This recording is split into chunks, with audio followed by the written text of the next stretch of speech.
Yeah, so, But, I mean, you could do that. Yeah, no, no. Oh, Miss Howard, I was the best room. I got one. Yeah. Well, I am. I was Vegas. I always go. Yeah. Let's be at that. Assuming that there's. Okay. Otherwise I'll.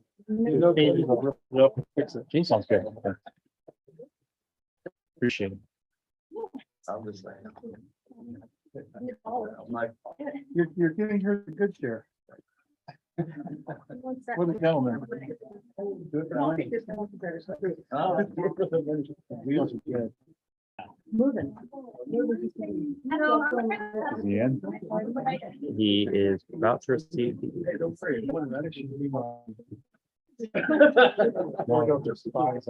He's gonna use it. You guys are gonna use that for a band. I'll find out. Married every 2 years. I think it'll be okay. So, okay. I could. I also didn't want to fill up the YouTube channel with 20 extra minutes. When I sent you the contract. I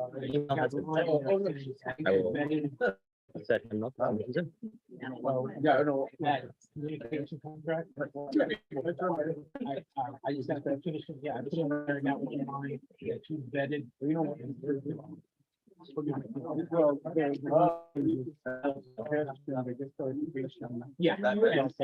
Yeah. Should I announce that we are live for everyone? I just want him to. I wonder if I should. That's all okay. If you want, we can definitely call. I think would be a good idea. Yeah, we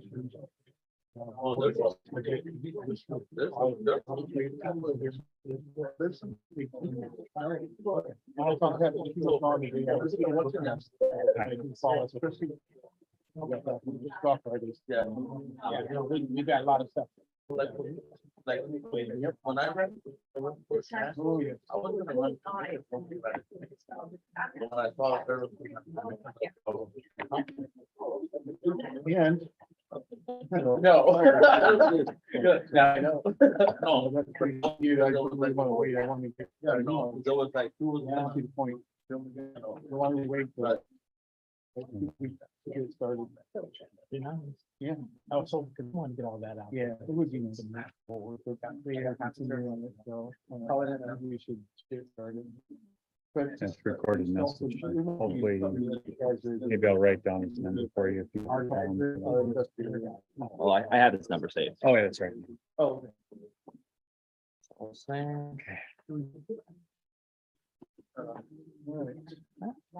We've got. Turn this off. How do I get yeah, I'm not doing anything. I don't know why my hotspot works.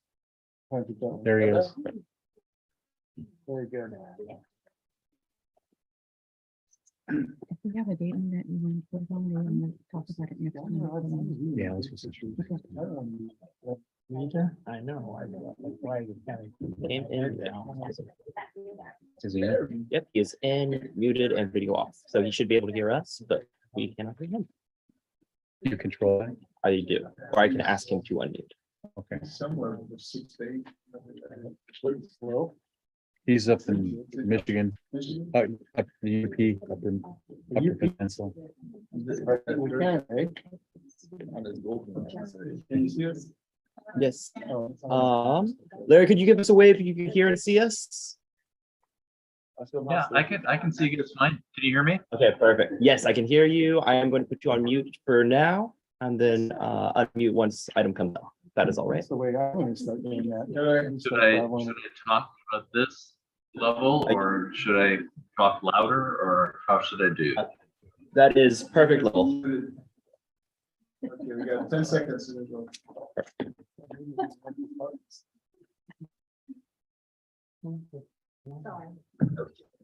There we go. Welcome to the regular meeting of Guadalupe City Council, August 9th, 2022. We have a roll call, please. Councilmember Ramirez. Here. Councilmember Cardenas. Here.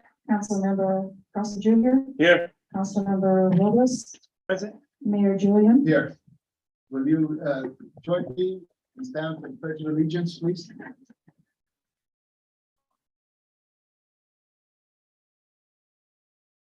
Ready? Begin.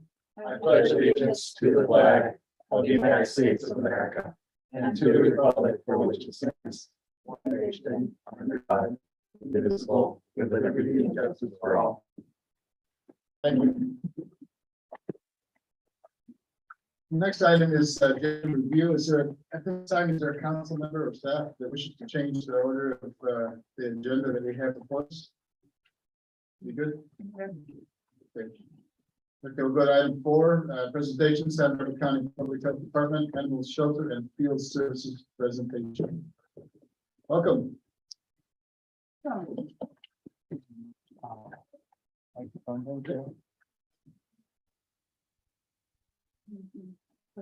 Yes.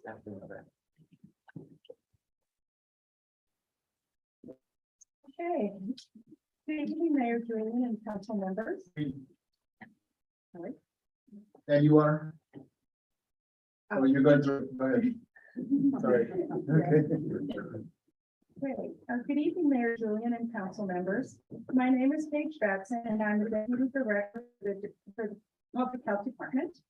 I want to thank you for inviting us here for this evening to review the proposed animal services contract. Here with me today is Suzanne Jacobson, Chief Financial Officer, who will be reviewing with you financial aspects of the contract. Also with me is Jessica Ortega-Weavy, our Community Services Supervisor, and Aubrey Gonzalez, our Animal Control Officer Supervisor, who will also be available to answer any operational questions you may have. So I'm going to introduce you to Suzanne Jacobson, who is going to provide you with some financial information and some background.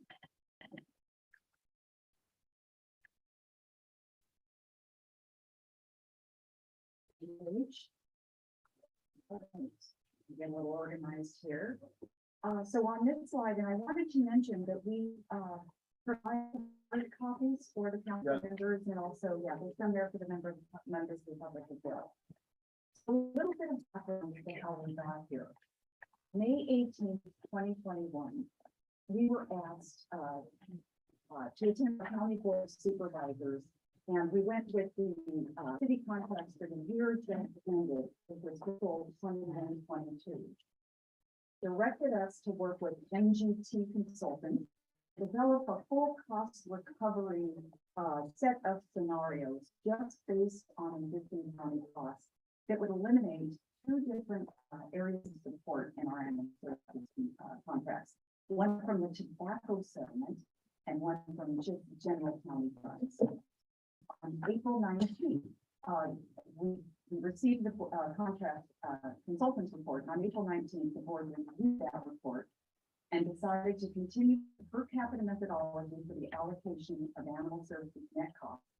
And what that is basically it's the costs less generated revenues, which we allocate each jurisdiction based on their population. And we've used that methodology since the year 2002. They also directed 5-year contract terms. And the reason for that, they allowed for the gradual phase out of the county general fund support for the 5-year term in order to lessen the burden to the cities. They decided to continue the ongoing tobacco settlement support for all jurisdictions for the 5-year term. They added a cap, fairly nominal 2.5% annual cost of living increase. I looked before I got here. The last year it was 6%, and they held cities harmless for population changes over the time. So let's take a look and see what that looks like. We'll dig into this spreadsheet a little bit more. So on this slide, we wanted to explain the pathway that was given to us by our board of supervisors as a way forward for our animal services city contract and provide more information to you. So as I mentioned on the previous slide, before the 22-23 fiscal year, which is the current fiscal year, The board supported the animal services, city contracts in two separate ways.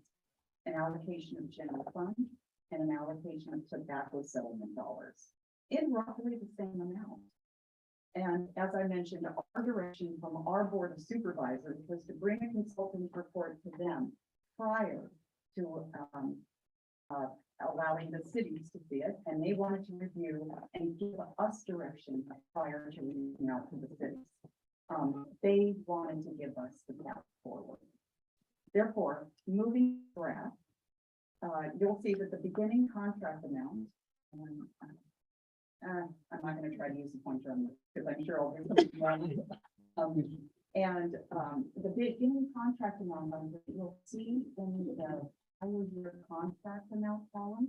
Sorry that I don't have a pointer, but it is $61,900. That's our starting point. The board did choose to eliminate the general fund support the contract, but allow for the gradual phase out of that over a 5-year period. Rather than taking the entire amount year one. We thought that this was a benefit. So you'll see that in the column that says decreased general fund support. That's how the 61,900, that's how we get to $64,740 that you'll see in this contract. And I believe that Mr. Gordon brought those contracts to your council on July 12th. In addition to the general fund support phase out, as I mentioned, there's a nominal 2.5% annual cost of living that's applied, not in year one, but starting in year two, to come to the second year contract amount of $69,272,000. And again, you'll find this in the column that says 5-year agreement fiscal year amount. That ties directly to the amounts that are in the contract.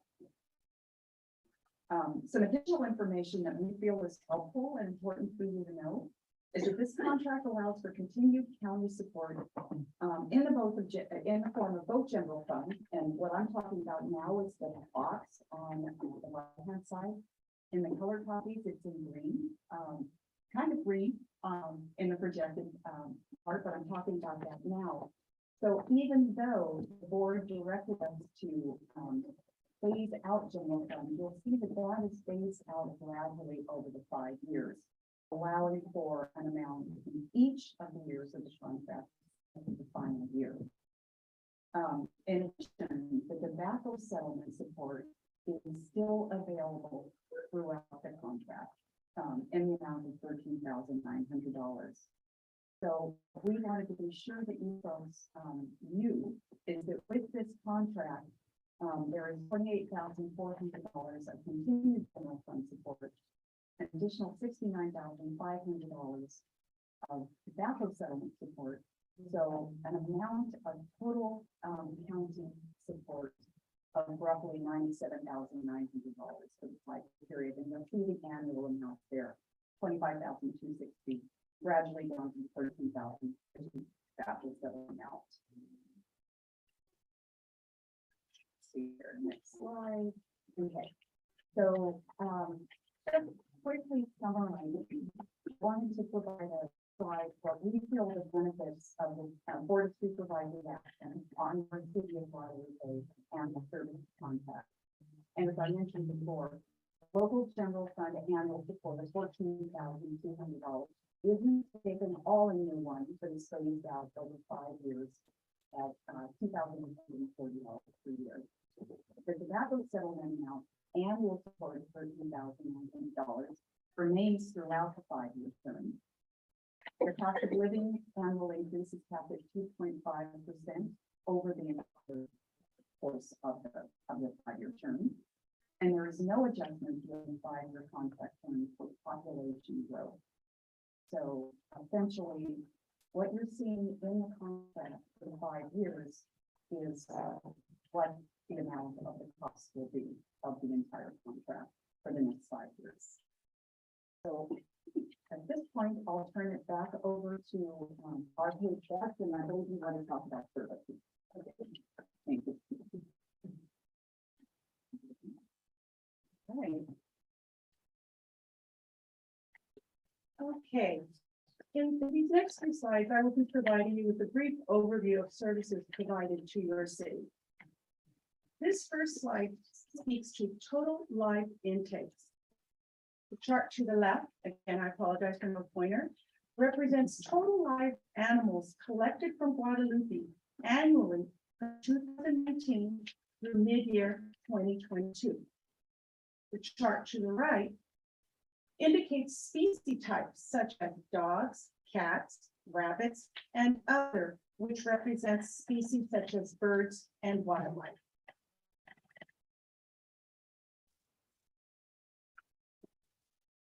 At the data on this chart, since 2019, data begins to show a decline in intakes, especially in 2020, where there were only 91 live intakes.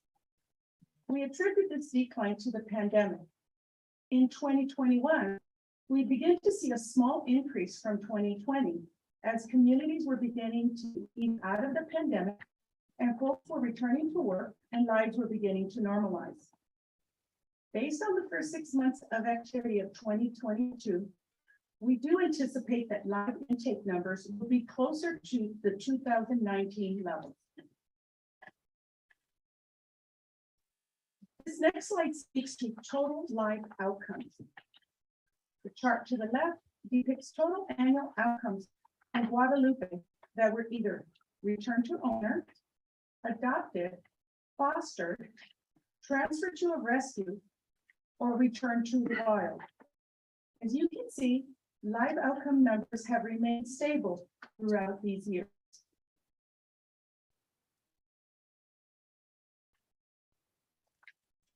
This slide speaks to total animal control field activities. The chart to the left depicts field calls to Guadalupe, and the chart to the right describes the kinds of field activities that were provided. Some of the most common field calls include confinement, where an animal is not running at large, but may be confined to a yard, a car, etc. Another group is running at large. Another one is investigations such as bark complaints, yard check, sanitation, etc. The next group is not in progress. This is an example of reports of animal incidents that were reported, but not reported real time, meaning that it could have been, the incident could have occurred a few hours earlier or a day earlier at the time that we received the report. You will note from 2019 to 2021, field activity numbers remained relatively stable. However, in 2022, we are seeing a drop in calls, which can be attributed to a variety of reasons. For example, less number of animal bite reports, less need for investigations, more animals remaining with their families. In the end, this may translate to a very good thing for a community as animals are able to remain with their families. This last slide speaks to collaborative events in Guadalupe with our partner, Care for Paws. This chart depicts total number of encounters for Guadalupe residents. The first set of bar graphs illustrates total animal seen. Again, you will note that events occurring in 2020 during the pandemic, encounters were very low. However, in March 2021, you will see a generous spike due to a big promotion with our partner, Care for Paws, where 361 Guadalupe animals received services. This event was our first post-COVID event where microchipping, spay neuter, and vaccination were offered.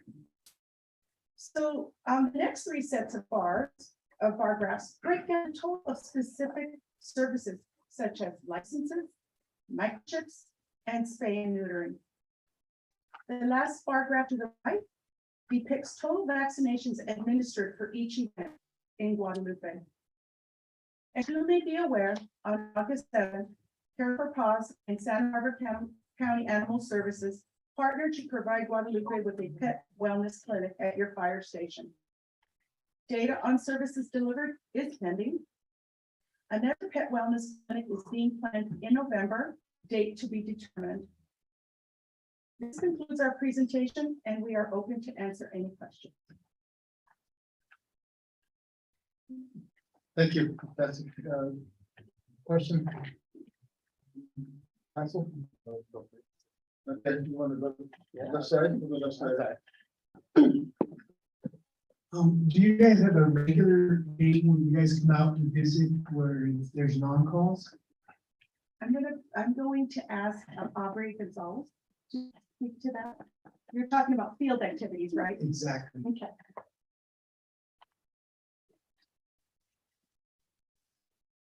So I'm Aubrey Gonzalez, and I'm the supervisor for Denver County Animal Services. And your question is more of like a patrol. Do we come out to Guadalupe to just patrol? With patrols are a very low priority. If we had nothing else going on, we would be patrolling throughout the city. There's so many calls that we need to get to, and priority calls that we just don't have time to just patrol and drive around. Unfortunately, if we did, it would be getting done if we had that time. So it is, thank you. Yes.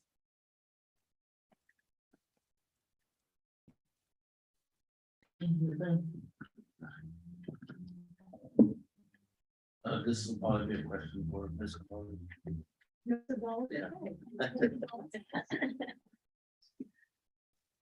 So how many officers do you guys have on staff? We have 5 officers on staff, 2 of which were just trained within the last couple of months and entered the field. Okay, and so, We have a capacity for 9 officers, so we are down 4. And we have interviews coming up for prospective animal control officers. when you guys are fully staffed, you guys are able to respond more adequate to calls I on a would hope so. 24-hour basis, I'm sorry, on a 24-hour basis. on a 24-hour basis. Yeah. I don't know on a 24-hour basis. With data that we had, the number of calls after midnight was very low. We just couldn't justify going out after midnight. But I would say with regards to just response times and patrols, hopefully, once we have all 9 officers, we will be able to get all the calls done in a better amount of time with a quicker response time. Okay, because I'm just asking because, you know, with the increase in everything that the board is pushing off to you guys, the city to pay, you know, there should be some way for it to adequately help lead some of that, so that way you guys are more available to the city at times.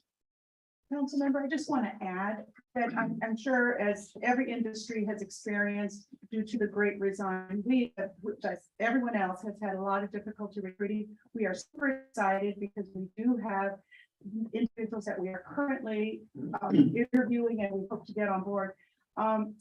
One of the things that I think we'd like to share and make sure it's really understood, we have a need to have an ongoing prioritization. Our first responsibility is public safety. We have to respond, prioritize animal bites. We have to prioritize investigations, animal abuse. And so we do get to them. And I'd like to say that despite the vacancies that we've had, my team has done an excellent job in really dealing with those priorities. Yes, we know that sometimes we get calls where there's a deceased animal that we can't get to immediately, but I can assure you that we are prioritizing those kinds of calls that deal with public safety and animal safety. Now, the 9, that's countywide. Yes, it's countywide. Now, that does not include Carpinteria. Okay, Yeah. why? Because they're in separate Or Santa Barbara, the city of Santa Barbara, they have their own. Okay, yeah. all right. So what's the hours of operation for one of your officers to be available? Because I know there's people in our residents here in our city who walk at night and, you know, they walk with a stick because there are some strays that roam around. And, you know, incidents can happen anytime Right. throughout the day. So it's like, what if something happens with one of them? you know, how are they to get a hold of someone here to be able to respond to that? So I'll invite Aubrey to come back up, but we do have 24/7 call. And as she indicated, between 12 and 8, we did an extensive study where the calls were simply not there. And we do what we can to reduce costs, which ultimately reduce costs to our cities. And there was no reason to have individuals on standby. But you can call if there's a stray animal or something of that nature. My understanding is that they go through 911 and then they get dispatched to us. In addition, we have provided our list of contacts to the dispatch systems so that they have other ways of reaching us directly for any priority kind of event. So I'll let Aubrey add anything specific. Yeah, just to piggyback on that, with regards to, we don't have the 24-hour response, we are up until midnight, based on data. But all dispatchers, excluding Guadalupe, because it's my understanding that Guadalupe reaches out to the county dispatchers that then dispatch to us. And I wanted to ask if we have a contact list that we provide to dispatchers and law enforcement. It has all of our officers' work cells. It has all of our leadership, private personal phone numbers, along with our office numbers and work cells. So we are available if you cannot reach animal services and there's an emergency. There's a way to reach us all the time. Just go down the list. I tell them I carry 2 phones with me all the time.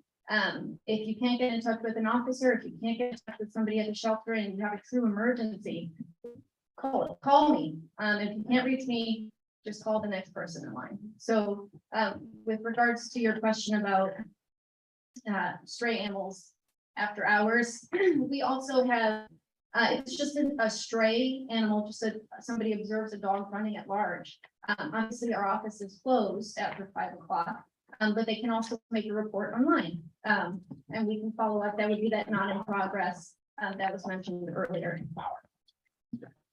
Gotcha.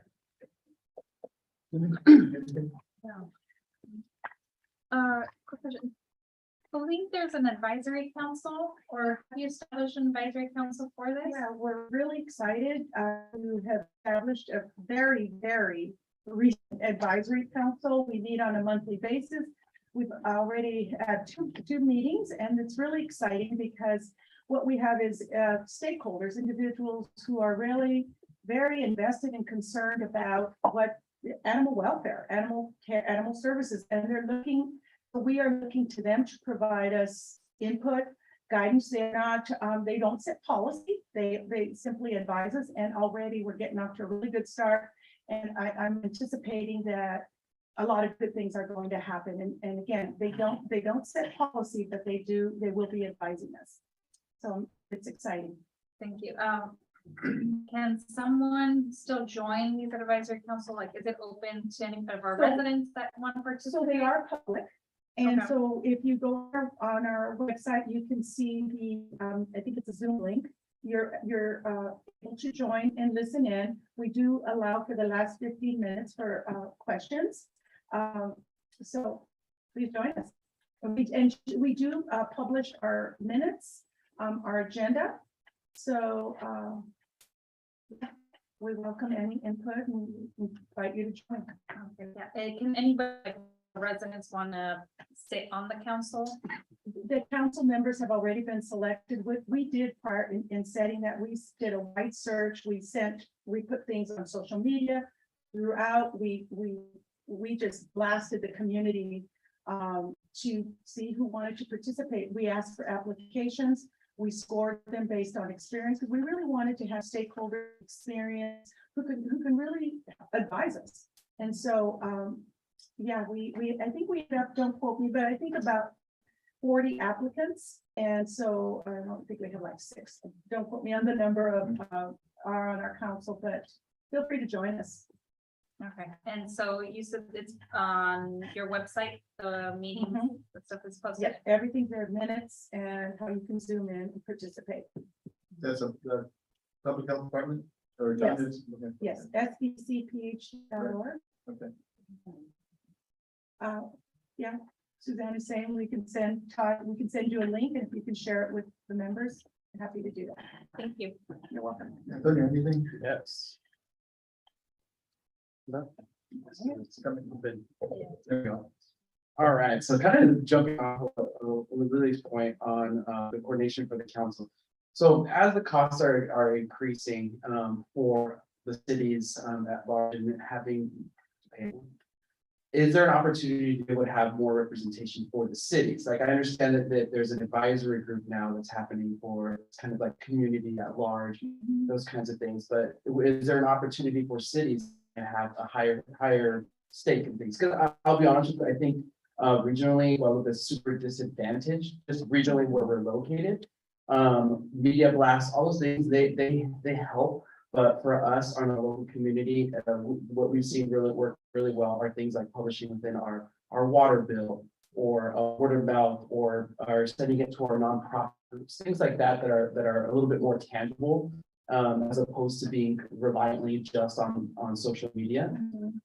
So like those kinds of things that would be beneficial, even if we met like on a quarterly basis. We've had some really good success with other agencies. With our broadband provider, we've been able to sit down with them and really hash out some things that we both on both ends thought we assumed things, and they weren't getting done on either end of side of things, which is really nice. Same thing with waste management. We've really been able to tailor a lot of the services and a lot of awareness of what was going on regarding whatever utility that we're using or service side, like animal services. So, and I know that sounds, it's very broad, the way I just said right now. That's a very broad type of task, but I can assure you that I've actually spoken with other council members of other cities, and they're feeling kind of that initial shock and kind of like that hand, like being their hand tied behind their back kind of thing, because it felt kind of like sticker shock. Seeing, I mean, unless you're avidly attending county supervisor meetings, you really didn't know it was coming down the pipeline until we saw the contract presented in front of us. We're like, whoa, that's a big sticker shock. Council Member Ramirez, I feel bad for that, because we really did make as much effort as we could. I will say that moving forward, I will be personally responsible for ensuring that we are meeting with the cities at least on a quarterly basis, at least until we hire our animal services director. Right now, I'm wearing that hat. But I am making a commitment to meet quarterly with the city managers or who they're designating to talk about the contract, to talk about issues specific to Guadalupe and to all the cities. We did have that well established, but unfortunately we had a big interruption, as you all, during the pandemic, and things just sort of, we were just really working just to group and reset. So we are committed to that. I personally am committed to that. But also I want to get back to the advisory council. We invite you as a city, whether it's a council member or whomever who want to and get on our agenda to talk about a particular issue, whether it's unique to Guadalupe or whatever. Just reach out to me or to our chair council, and we will get you on the agenda and we can have an open discussion.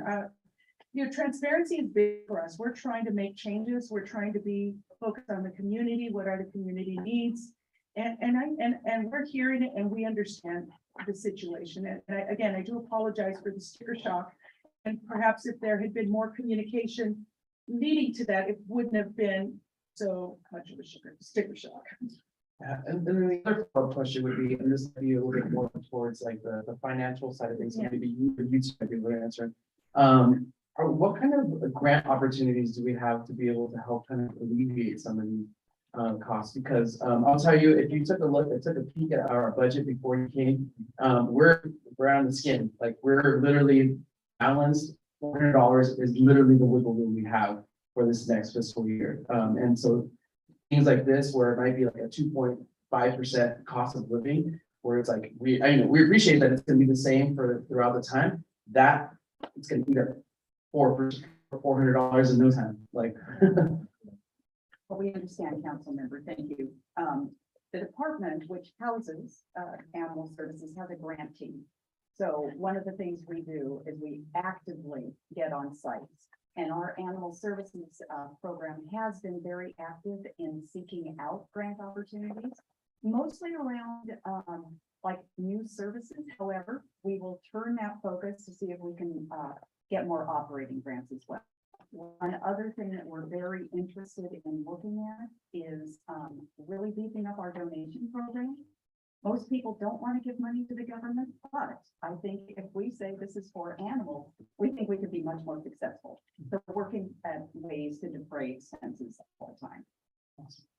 Awesome. And then, my last thing, and this is more towards like the outreach, and I know that there's an outreach person out here, is I think that there's another really good opportunity to not just bank just the advisory council, just to bank on word of mouth or social media, is really establishing like an ambassador type of program. And where this is maybe not advisory, but having people out in the community be able to talk about these specific things. I know that we rely a lot on a nonprofit group that helps out a lot as well. But I'm looking actually out of the audience, and I know that there's several pet owners in there that are very passionate about being able to help and step in to be able to help out for things. I mean, there are people who advocate, and perhaps like again, looking out towards that direction, who are here talking often about their furry or not furry animals, especially around the 4th of July season, to be able to help support with that. So I mean, again, that's another thing, opportunity I think with cities that might be a really good way to be able not necessarily have another council. I hate having a meeting to have a meeting, but if we had like some sort of ambassadorship, and even if you have like city residents kind of dovetailing into what my fellow council member was saying, I think that could be something that could possibly help out with being able to disseminate information. I don't disagree. Yeah.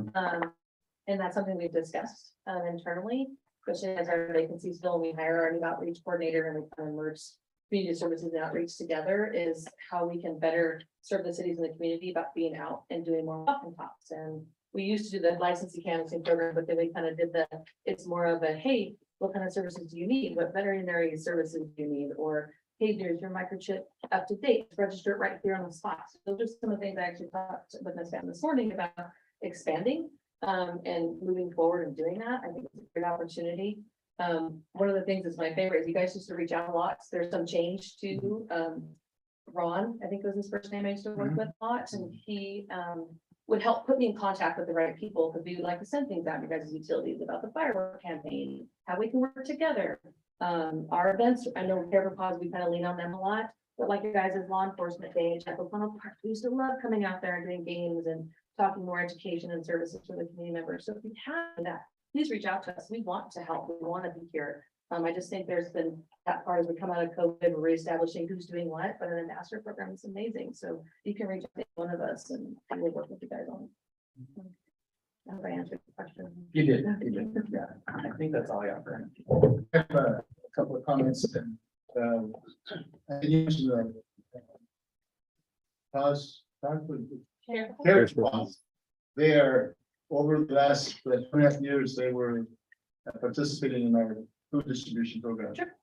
And I know that they lack funds to actually bring food here. They were looking for a warehouse here in Guadalupe where they could store food and we could distribute it. But they're a great program, and it would seem nice, it would seem doable if people could fund Care for Pause for food, so that we can get it over here and distribute and do the outreach at, at that effort. So right now we only do once a month food nutrition or food bank operations. On another note, Guadalupe is an animal friendly community.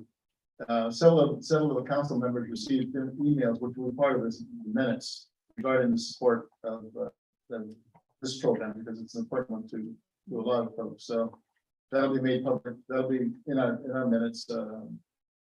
So you have a lot of support from the community and also those outside the community. Any further questions or comments? Any additional information you want to share?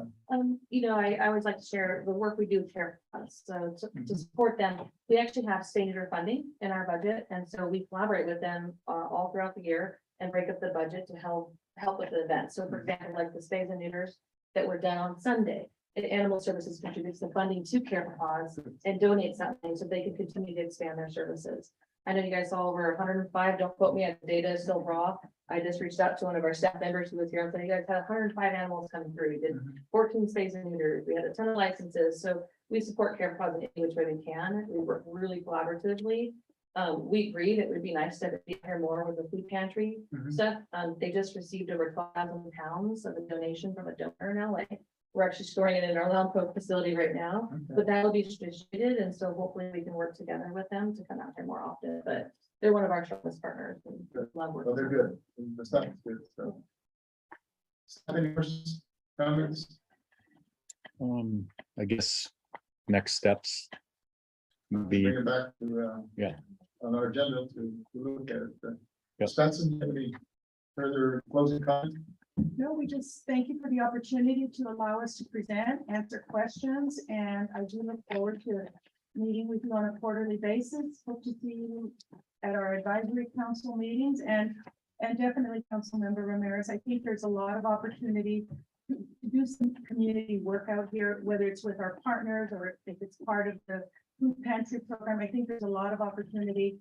But as you all know, we're all still trying to gain our balance after the pandemic with staffing. You all heard the great resign. We're really feeling it. But we're gaining ground. As we said, we are actively recruiting for animal control officers. There's a lot of interest. We're seeing applicants, so we're excited. So anyway, just thank you for listening. In closing, is there anybody in the public that's comment on the presentation? If not, here's something. I think it's great. I think they did a great job. Yes, please. We're hearing.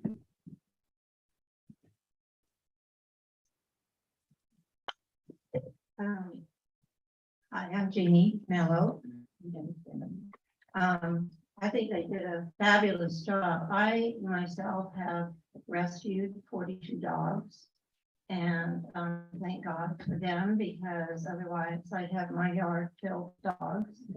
And you're right, Tony, I am very passionate. I know that was aimed at me.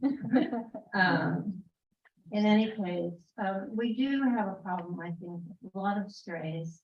I don't know how to handle that, or if they know how to handle that. It would be helpful if they were here more. I think in years past, they were here more. But they do what they can. I know it's hard when you don't have an employee. But in summation, I think they do a wonderful job. Good, thank you. Thank you for your presentation. It's well received. Thank you. Thank you. 5, community participation. If there's anybody that wishes to speak on an item that's not agendized, there's forms in the back to fill out.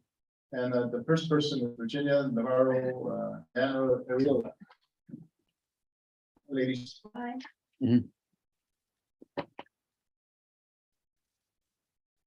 My name is Virginia Navarro. I'm a certain Guadalupe. And we are going to do the vehicle. Here. A little closer.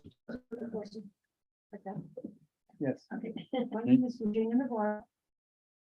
No. Hello? Yep. My name is Virginia Navarro. I live in Guadalupe. And Diana Ariola is my neighbor. We are going to be doing the vehicle on August the 17th, which is next Wednesday. We will be doing it at the corner, well, actually in front of the post office now with Maritza, and we'll be doing it in front of by the cemetery and Granite Tile Company right in there. So we have 2 corners. This is our first time we're doing it here in Guadalupe. It's called Team Guadalupe. And it starts at 7 o'clock in the morning and hoping to be done by 10. And then at 11 o'clock, there will be a car cruise down from the fairground for Santa Maria, down Broadway, all the way to on East Main Street to the Mission Hope Center. And we'll be selling newspapers, Santa Maria newspapers for $1. but you could always give more, okay? And I'm gonna leave you some flyers. And there is a place on here where you can donate if you like. On here. And,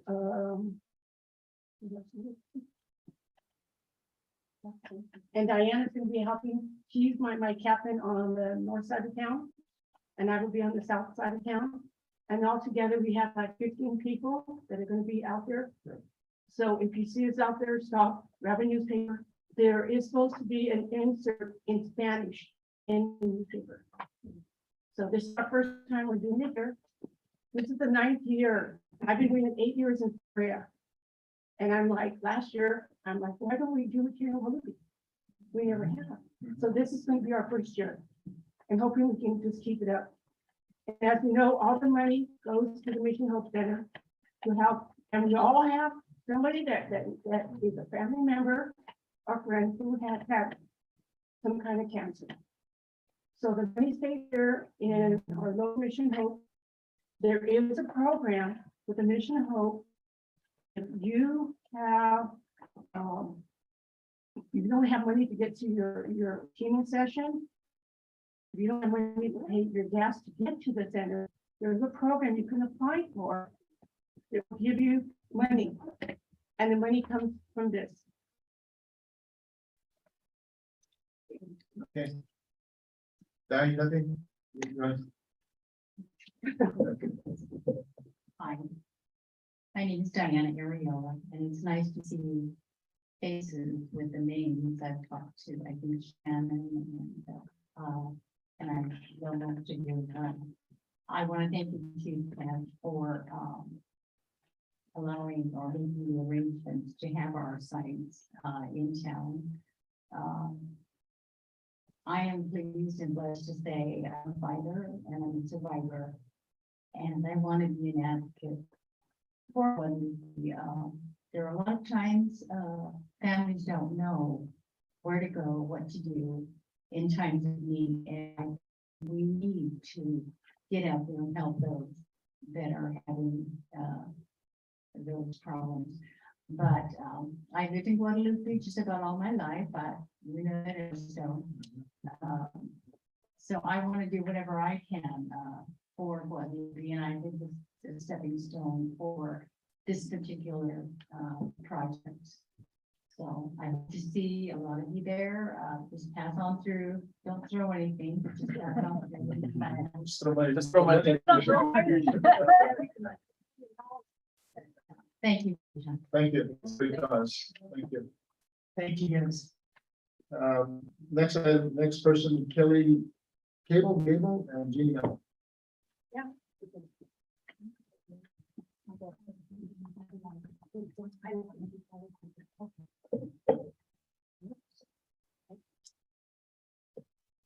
I'm only here with her because she's not ever been here, and so I'm just sort of presenting her. She lives here in Guadalupe. You're both welcome. They're always welcome.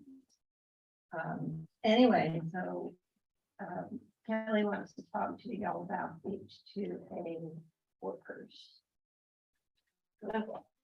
So, can you guys hear me? Yes. Okay, so I'm Kelly Cable. I'm a newer resident here. I've been here about 3 years or so. And when I moved in, I'm on Lower Pioneer Street. And when I moved in, the H2A housing was not there.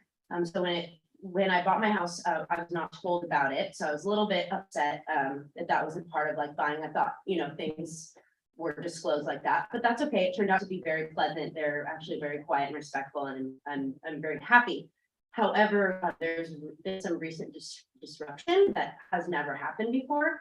And I don't really think it's appropriate to call the police all the time. I'd rather deal with it in a way that is organized, and maybe there's some sort of management that's being missed. But the buses right now, last year, any buses that dropped off, picked up, went into one of the two driveways, picked up, dropped off, everything was fine. So this year, I live exactly across the street from the one that's like closer to Napomo. And the one bus pulls in, they have huge buses this time, 200 people can fit.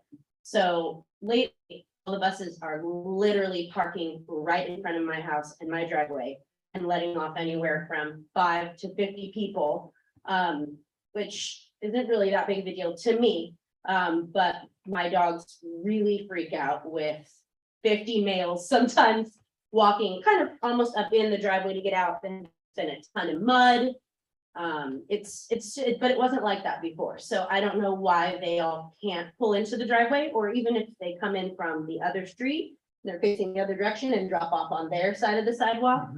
Also, the buses pick up starting at 5:30 a.m. The workers are very loud, they're yelling, they're whistling, for everybody to come down, the buses are here, and that's never happened before. Okay. So, I don't know if it's because there were smaller buses before and there was more individual groups, and this is just a big thing. But it's a bit disruptive, and I don't know who to talk to about it or what to do. There's a language barrier, of course, and I'm gonna go yell at the bus drivers. So I know. But anyway, so I just wanted to kind of bring that up and see if there can be some more like organization or some sort of a management that maybe the public could call if they did have an issue. I haven't had any issues, but that's really kind of all I wanted to bring up. I think there is a management group, the managers of that area, so. I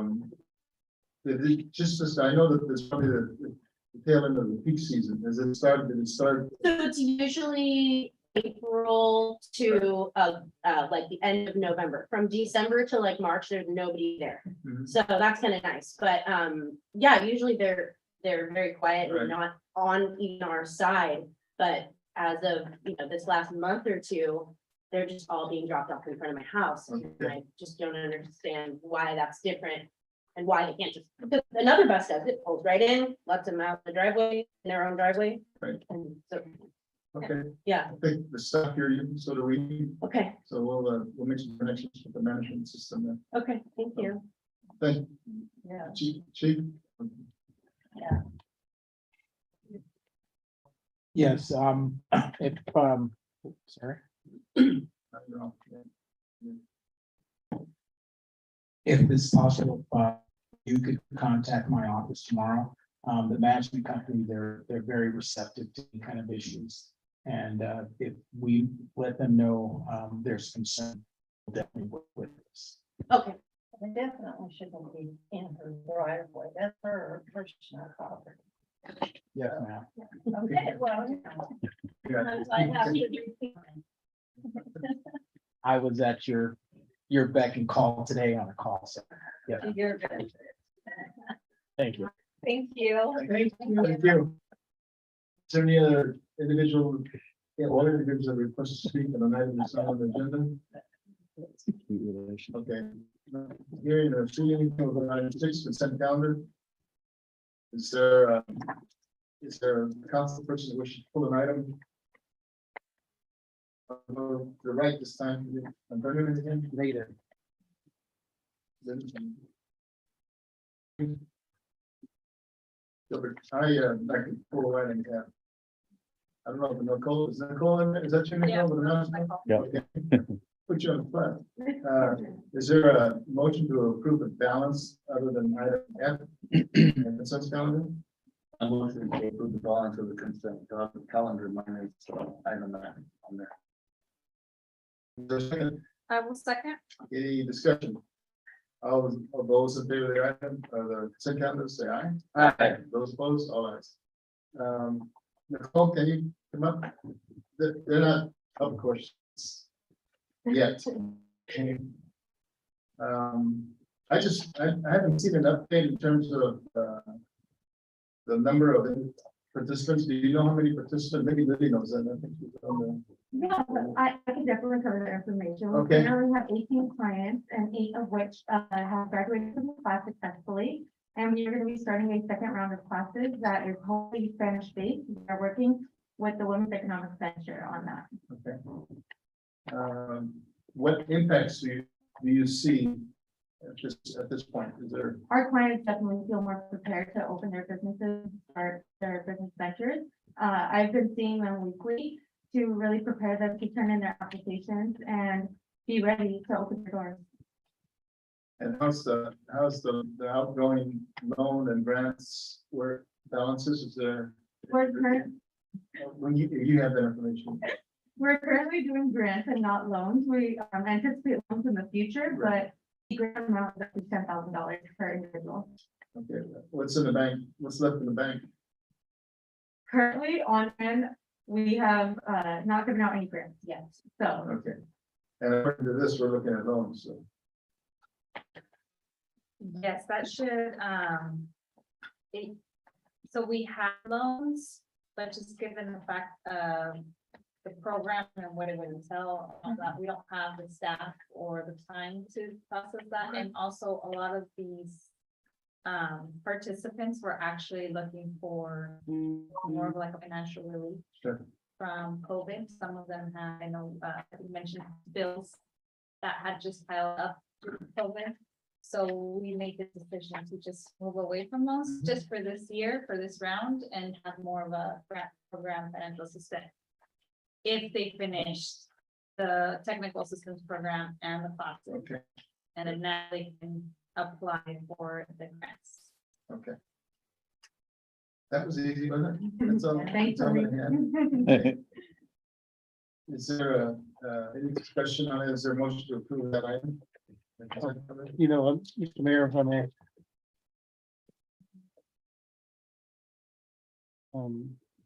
I have to speak up. This is not turning on. Okay, there we go. Councilmember Robles, I believe you, I've taken the class. yes, so I'm not asking you to step down, but you should probably just not vote on the Oh, item. yes, correct. So just, if you would just abstain because you're a recipient, that'd be all right. Okay, is there a motion to approve this item? How much? I want you to approve, item 10. Is there a second? I'll second. Any discussion? He's been dropped. Yeah, sorry.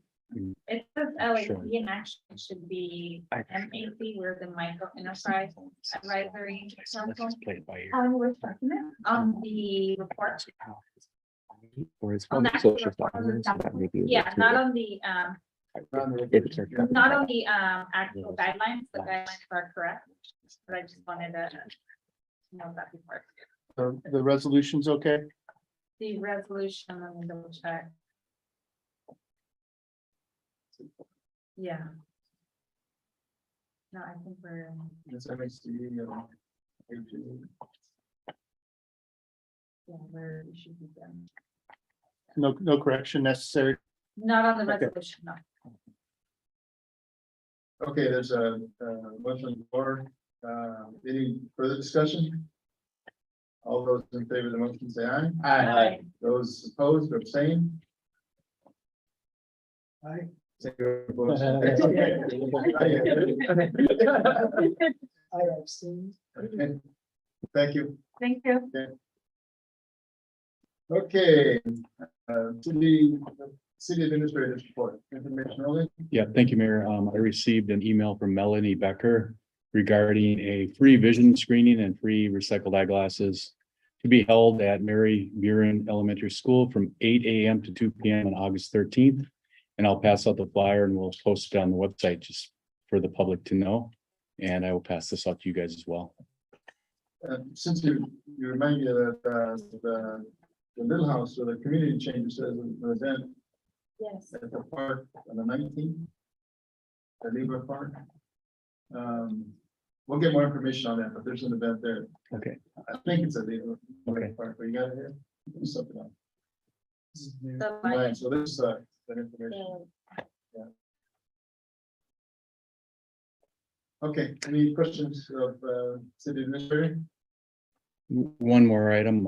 I've been working with the city attorney and we're working with an outside group to handle some of the disposition of the former RDA properties that are in the long range management plan. Require kind of a specialized attorney, and those attorneys it won't be paid out of the general fund. It'll be part of the ROT. So it's something that we're pulling together so we can make sure and handle the disposition of all these properties, including Al Union, which has been cleaned up, but there are complicated legal dealings that have to happen first. So we're in the process of procuring an attorney Okay. Attorneys. I know. Rich. That's it. Mayor's report, the information is there for your reading pleasure. Basically puts a lot of stuff good and puts some under my chin, which is good. I think it's good information. Any questions on that one?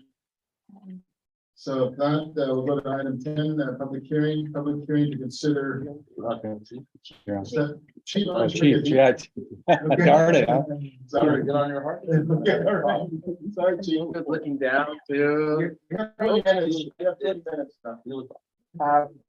Only two items real quick is, we've had a couple rafts of vandalism at, Leroy Park. Council already had its cameras, surveillance cameras, so we have spoken to 3 vendors right now. Only problem right now is just, the Wi-Fi aspect, so we can have real-time viewing and storage, for evidentiary, aspects of it. But we will be coming out with that as soon as possible. And the last item is, we were sent an email, myself and our city administrator from Kiwanis. They are moving ahead. They want to do the Christmas parade this year. So we're going to be scheduling a meeting soon to get everybody together. So about time. Everyone's kind of happy about that. We'll be getting together to have a meeting. We'll be on the agenda next meeting. And we already told them to get started on the Caltrans. So One of the items, thanks, Chief. thank you. Well, this is the Chief's gonna decorate his bike. He's not. That'd be nice. I can show you how our rider falls down.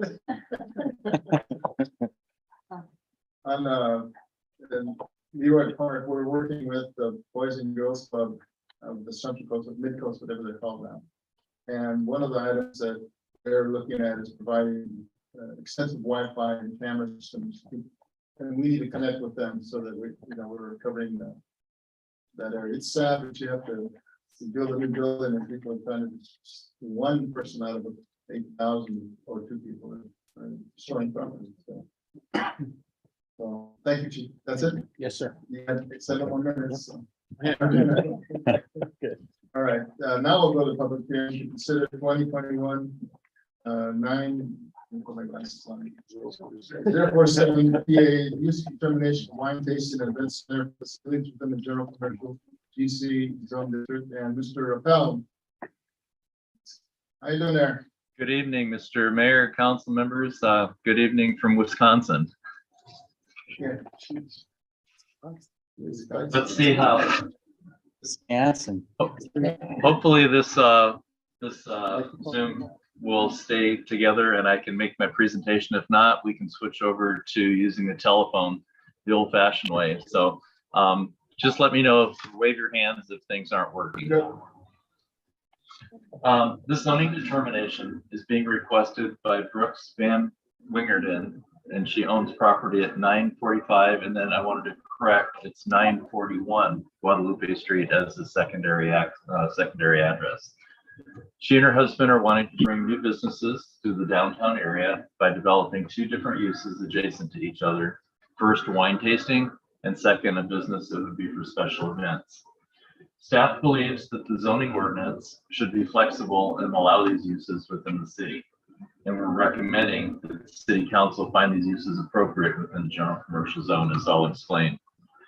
When reviewing the permitted uses and conditional uses of the general commercial zone district in chapter 1836, we have to remember that the determination you make is something that can happen on any parcel that is also zoned general commercial. So we aren't just talking about this one property.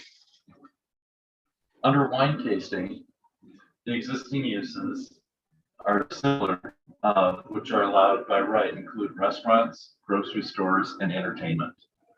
If council determines that the wine tasting use is appropriate, then staff is prepared to sign off on an alcohol and beverage control application that will allow the owners to move forward with a liquor license that allows the tasting room and on and off premise sale of wine. The event facility is a little bit more complicated. There are several uses that seem to be close to this type of a use, including churches, meeting halls, theaters, and auditoriums. But these uses have all been in the ordinance since 1980. And in the normal process of cleaning up the zoning ordinance, I was going to be recommending that some of these uses actually move into the category that require conditional use permit. Our concern is that without a conditional use permit for this special event facility, there would be no way to apply appropriate conditions to ensure that these types of uses did not impact the surrounding business. The CUP process allows staff the opportunity to address the potential impacts and offer conditions of approval so as to minimize conflicts. And you may recall from back in 2017, 2018, we processed the Guadalupe Cultural Center. In that application, we and you as city council approved the project with no outside uses except for barbecuing. So all of their events, which could have been, you know, we had a whole list of things they could do, all had to occur within the building. So that's why we're saying that if we're going to move forward with the event facility, that we thought perhaps as a compromise, that we could say if they limited their uses to indoor events for the special event facilities, that they could go just with a permitted use, which would just take a zoning clearance. But if they do want to expand and clean up the back area, the back lot, and have it open for what they're saying is up to 150 guests for special events, then we believe that that's something that should be controlled through a CUP. So we've provided the resolution that's in your packet. It's written with the wine tasting as an acceptable permitted use and the event center as a permitted use for indoor events with a CUP for outdoor. But I'm prepared to make amendments to this resolution this evening if the council majority wants all aspects of this event facility to be a permitted use. So we'll just hear what the five of you would like to do on this, and that concludes my presentation. Now, from listening in on the earlier part of the meeting, I think I can follow what you're saying, but if you could talk a little slower than normal, I won't have so much breakup of the audio. So I'm ready for questions if you have anything, or if you want to hear from the public. I'll be a quiet bystander. Okay, at this point, I would like this up to a public hearing at 7:03 p.m. and it is now open to the general public for comments. Is there, please come up.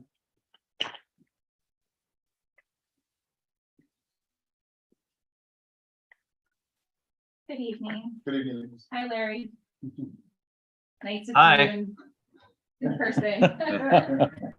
My name is Brooks Van Wingerden. This is Lexi Bell, who is my business partner in this venture. I just wanted to thank you guys for taking the time to hear about our project and the plans that we have for downtown Guadalupe. Our business is Guadalupe Social Club, which is going to be primarily, it is going to be permitted as a wine bar. And the kind of secondary thing is that we would be able to use it to host company events, small, corporate things, trainings, bridal showers, that kind of thing. But the whole facility is going to be permitted as a wine bar. We really hope that this is a space that the community can use to meet and connect. And we think that we have a really good plan. My husband and I have been farming here on the Central Coast for 20 years. Lexi grew up here on the Central Coast, and our husband has worked actually here in Guadalupe for the last 6 years. We're neighbors and best friends who have a passion for food and wine and bringing people together. I've worked in the wine industry for the last 13 years for Merger and Wine Company. I've opened 4 different tasting rooms for them, clients of ours during that time. And they've been very intimately involved in the food and wine scene in Santa Barbara for that entire duration. So I think that is going to bring the ability for me to source top quality wines at really good prices, and really have a unique facility here. Waxy attended FITM in Los Angeles and worked in the fashion industry and as a makeup artist for the last 10 years. She's really spearheading the interior design and everything for the space. It's really, really nice. Between the two of us, we have 6 kids under the age of 7. And so we know how to hustle and multitask and get things done. One of the huge things for us is that it's very important that kids are allowed and able to be on the premises. So because of that, we had to have a bona fide kitchen, which is a type 41 alcohol license. There's a lot of additional costs that come to us because of that. But we think it's important that it's not just a 21 and over crowd, but it's really a family friendly.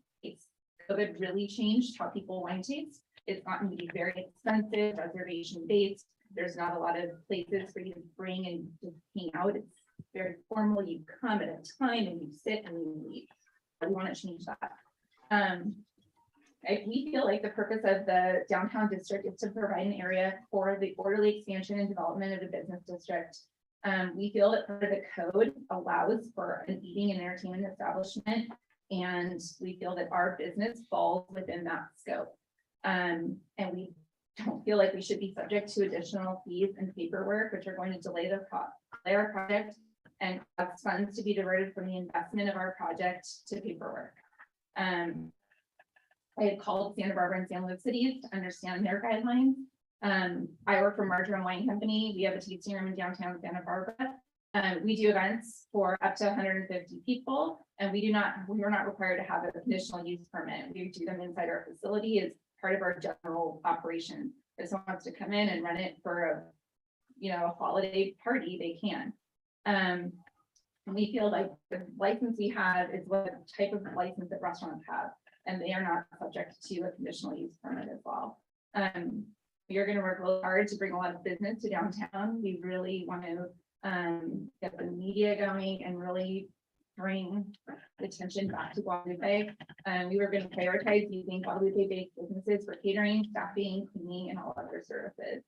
So we really hope that you guys allow us to open this business without the additional fees, the conditional use permit, and if you guys ever need a place to host a holiday party.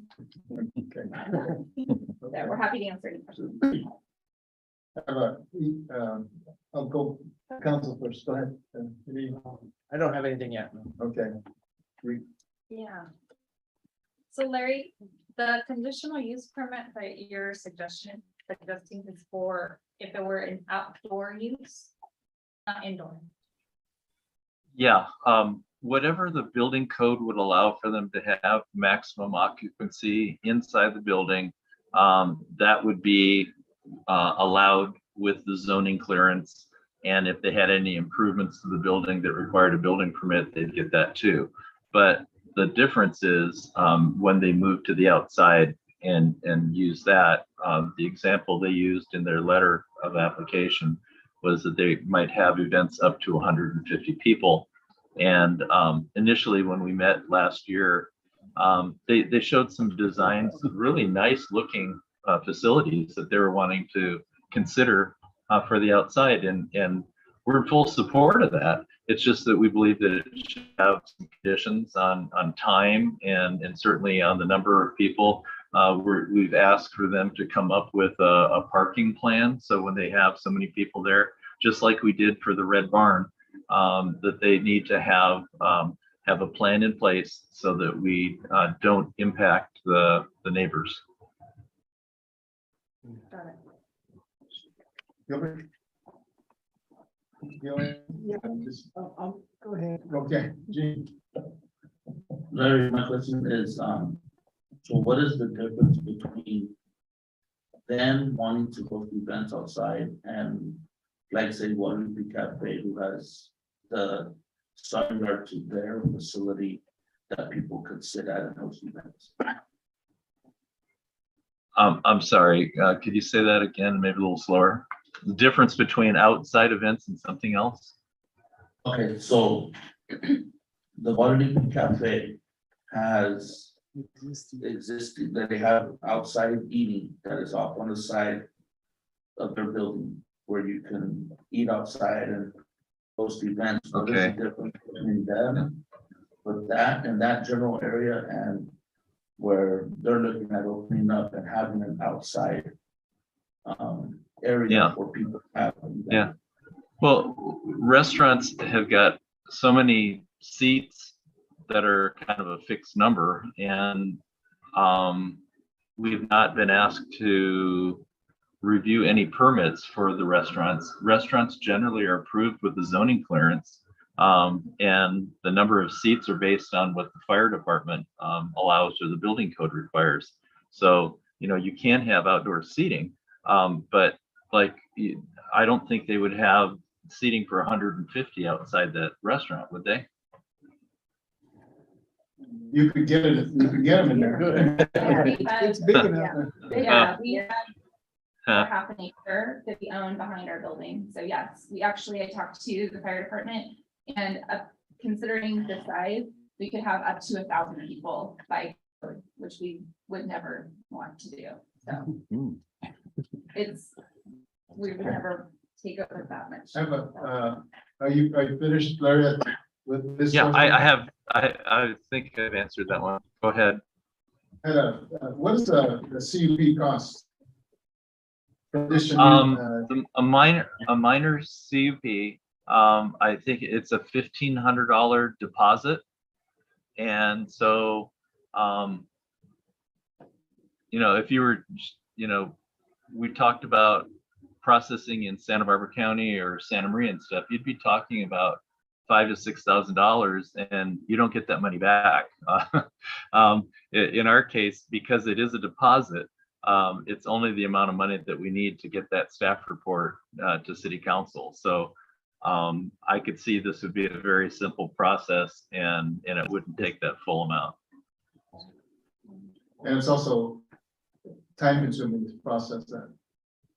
How long would it take you to do? Well, it depends. It depends. I mean, this seems very straightforward. If I got really good site plans showing how they're going to lay out the back area, if I got a good parking plan showing how they're going to take care of the parking for the large events, it's something we could get back to you in a very short time.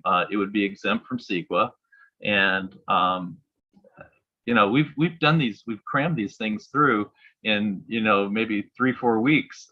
It's the noticing that takes the time on these. But I think if they're concerned about that, but it sounds like they're more concerned about the $1,500 than the need for the permit. So I don't know. You're going to have to decide, and because right now the uses that we've listed are similar to an event center, but they really don't speak to outdoor uses. And so that's why I'm trying to make the distinction between the two, and said that they could go ahead with everything else, maybe get started and do inside events and just limit it to the number of people that they're allowed to have for their occupancy clearance, and then at a later point come in for the CUP.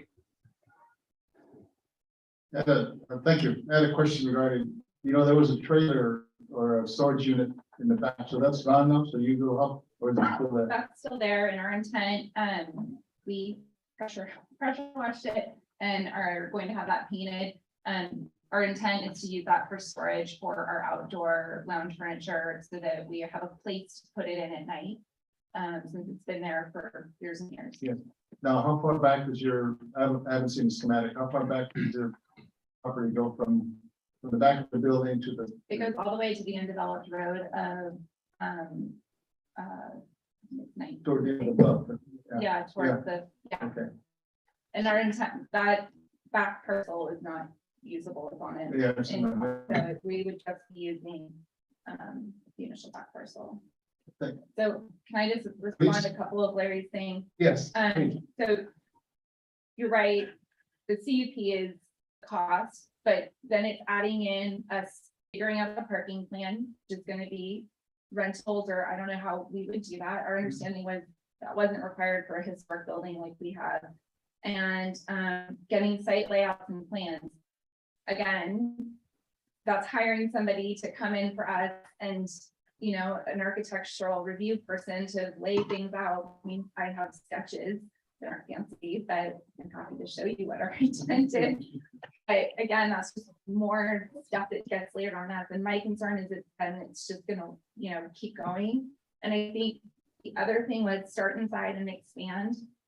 We really have talked about that as business partners. Trust me, a ton cheaper for us to just do the inside and wait on doing the back.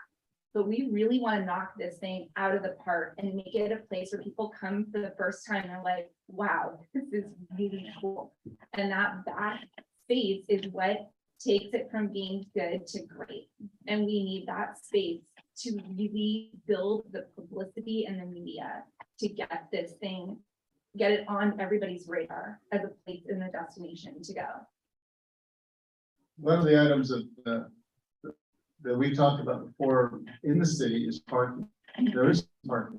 I don't care which just like the Red Barn. I don't know what their parking is, probably 15 or 20. And then you have to look at reciprocal parking. It's like downtown, and everybody knows about this, where Main and Broadway, there's and you can correct me if I'm wrong, Larry, that there's you don't need parking within that district around that Main and Broadway because of the lack of parking in that area.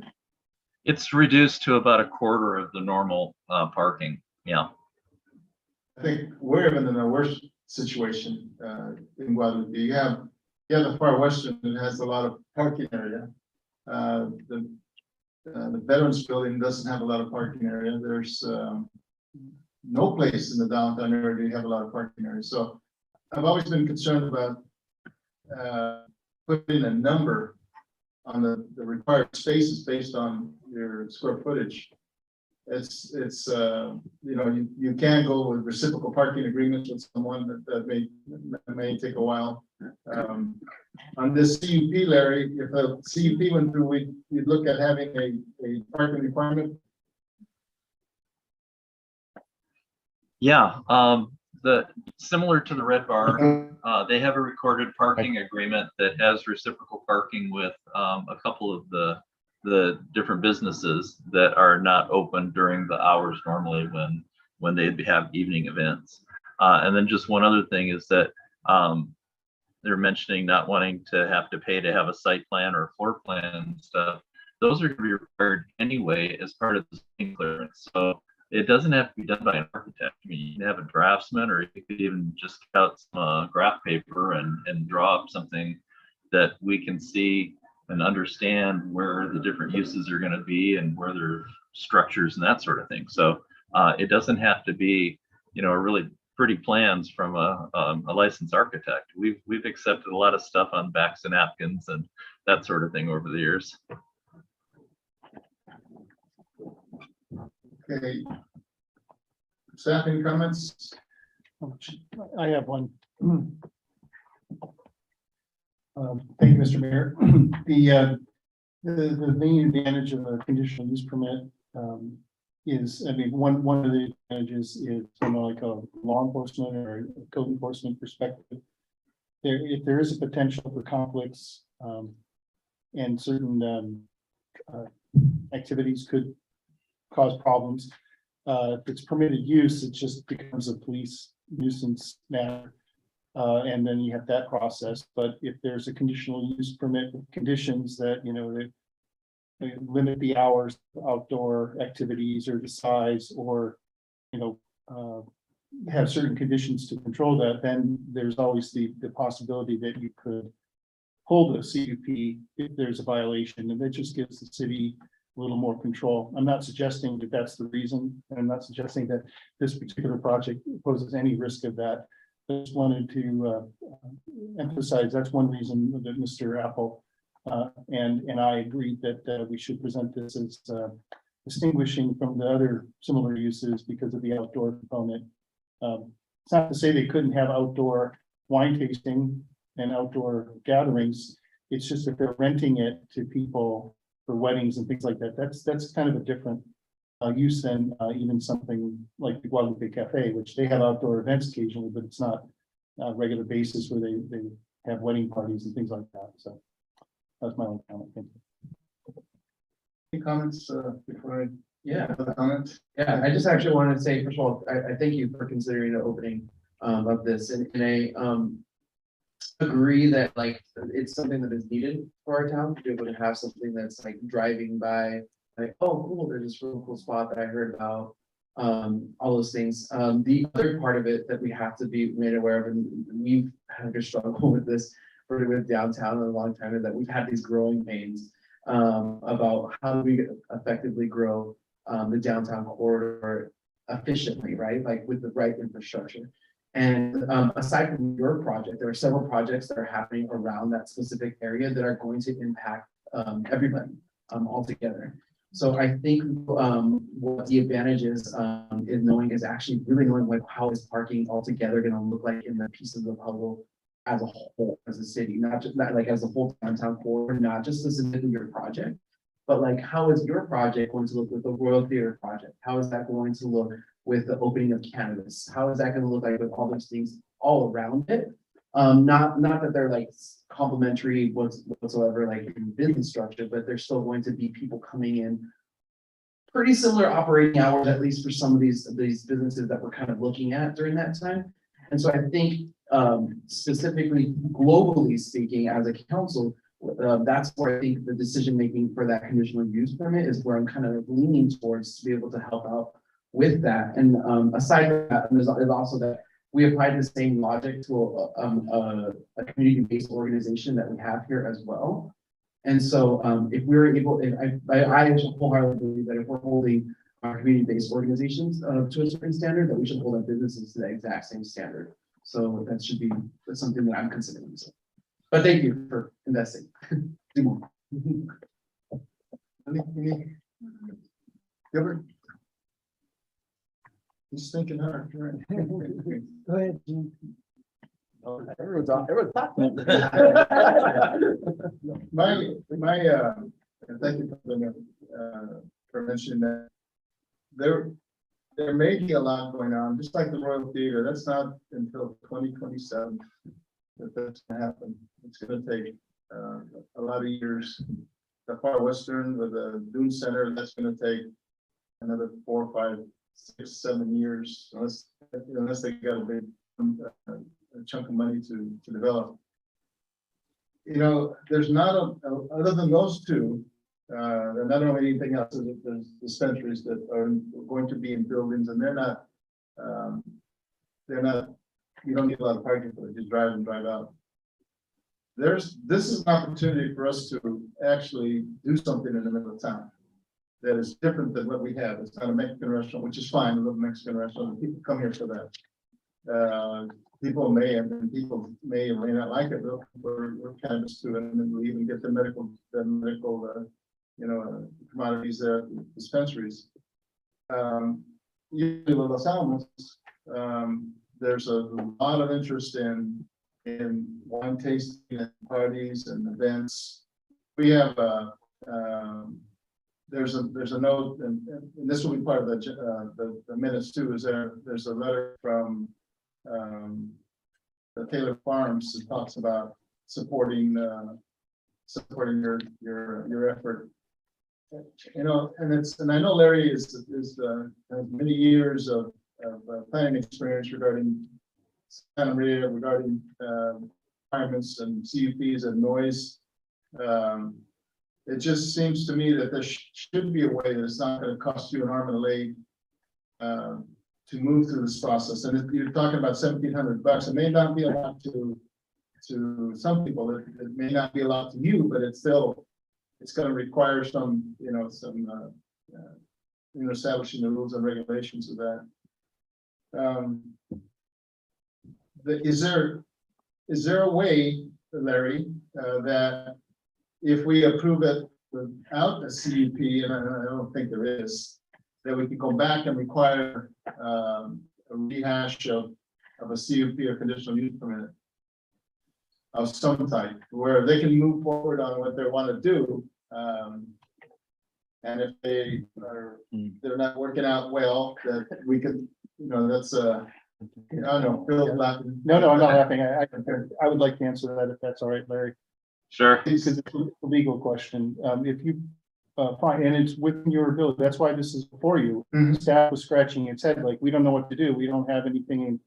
Right. We don't know what to do. It's either permitted or conditional. We don't know. So that's why it's on your lap. So if you decide for both excellent arguments, I mean, Councilmember Harris, Mayor Julian, both nailed it right on the head. So it's up to you. Whatever gets 3 or more votes is going to be what it is. So if it's permitted and there's no CUP required, it's going to apply to everyone across the board until Larry gets around to zoning ordinance. updating the zoning ordinance like he's been threatening for a while now. And at that point, those businesses that were permitted to have outdoor events because, they weren't required to get a conditional use permit when they started operation, would become legally non-conforming. So there was a change in ownership, change in the operations. Like it was, They have to conform. they have to come and conform to future operation. As long as they continued and didn't change or expand, they would be allowed to continue without having to comply with the new law. And then that includes new ownership as well, right? Sorry, I don't think anyone could hear you. Yeah, microphone. That includes new ownership as well with if it's the same use, it just carries. with the land, right? Yes, exactly. The same owners, or if they sell property, business to someone else, they could.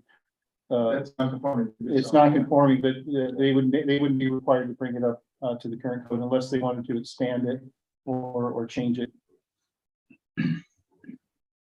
And I'm sorry, and then I think at some point where there is going to have to be some kind of parking solution that he's going to have to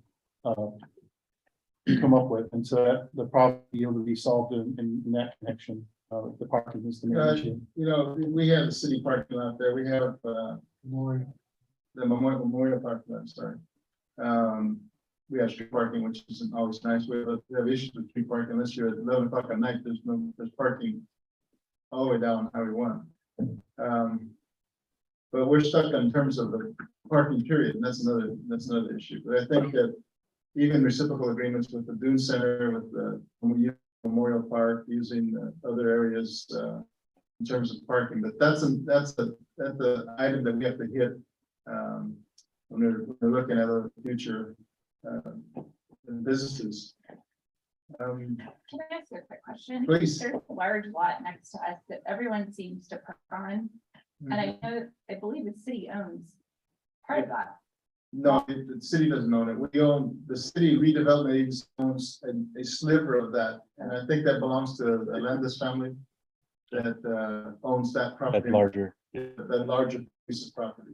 And you're right, people do park on there. And maybe there's an opportunity to speak with that group in terms of reciprocal parking. But see, that's not my major concern. I think there's ample room to me for Memorial Park and working with the Dune Center. If there's a reciprocal agreement with the Dune Center, it's not even a 200, 300 feet from you. There's a ton of parking, literally. I think we're stuck on the CUP side of things, but you heard my opinion. I think that we need to get businesses in town. If it's an issue, a financial issue, and that prevents you from moving forward with yours, and by requiring a CUP, I would tend to, because Larry, because we're working on the general plan, the zoning update, so I would rather just move forward, allowing this without a CUP. That's my opinion.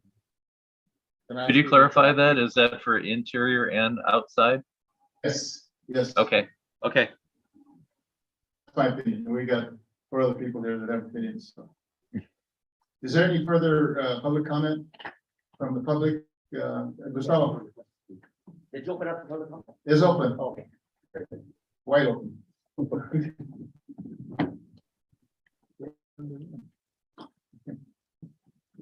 Good evening, everyone. First of all, Brooks and Company, I get a lot of credit for wanting to open up business here in town. And even better, I mean, even about the real estate. So that shows your commitment to this project. Veterans Memorial Building has 4 parking spaces and a handicap. So, and they can accommodate probably 200 people in there. So I think this is people just park where they can and where they can fit in. I also think that maybe we're missing the point that these events that they're gonna have are gonna bring a lot of disposable income into town. Maybe not the first time, but they'll get to see the town and what we're made up of. And from there forward, maybe they'll visit it, frequent the restaurants, put some gas, go to the store, whatever, buy a building, open up, you never know. So anyhow, I am totally in support of them, and I wish that the conditional use permit is not connected to this. How many places are knocking on our doors to open up a business like they want to? I don't think many, so it's not gonna be a factor, and that's my opinion, so thank you. Okay, any further public comments? It's public hearing. What would be the standard hours of operation per se? We're thinking to start that we would be open Thursday to Sunday, meaning like noon until 9 p.m.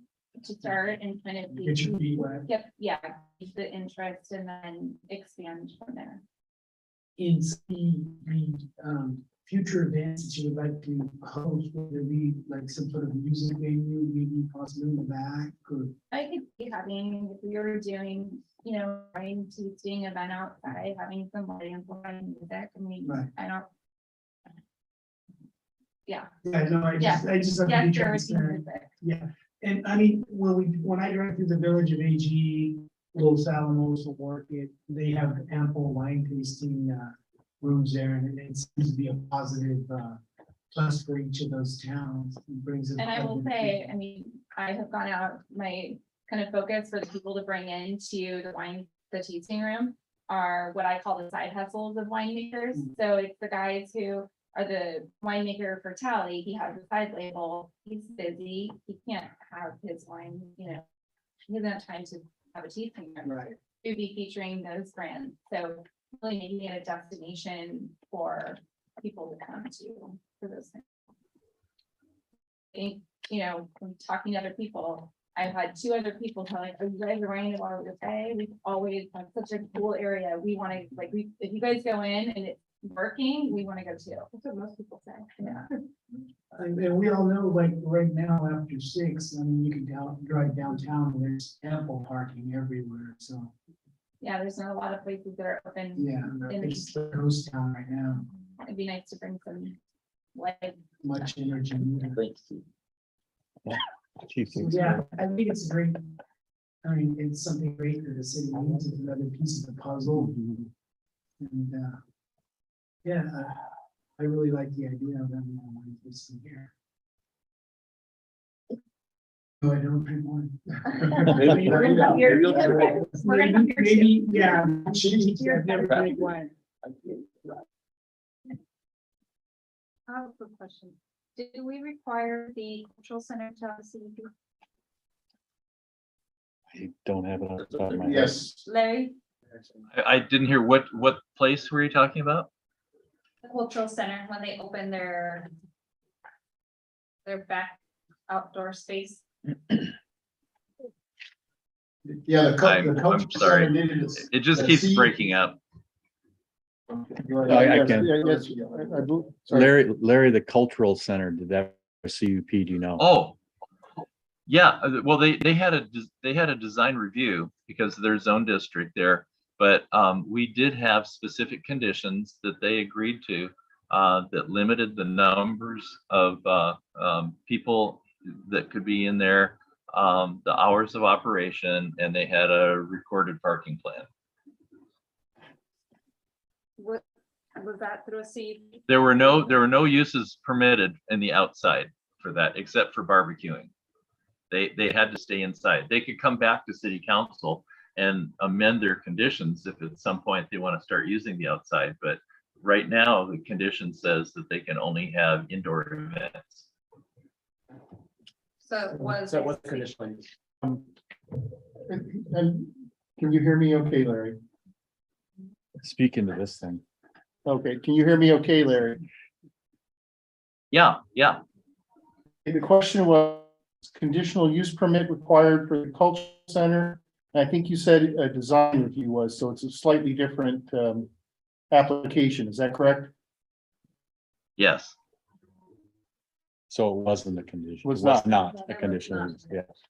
Yeah. But it had the same effect because of the recorded conditions. Yes, I guess the point is that that required design review under the code. This does not require design review because of the district it's in or because it's permitted use. I'm guessing. So, but we required conditions as part of the design review, so it had the same effect, but it wasn't technically a conditional use permit. So if you're concerned about, I mean, I'll make a legal statement here. If you're concerned about not posing or requiring a conditional use permit here because of what happened to the Guadalupe Cultural Center, I think based on what Larry just said, that's not a concern because they were not subject to a conditional use permit, although you know, much the same effect, but it wasn't technically a conditional use permit. Is that correct, Larry?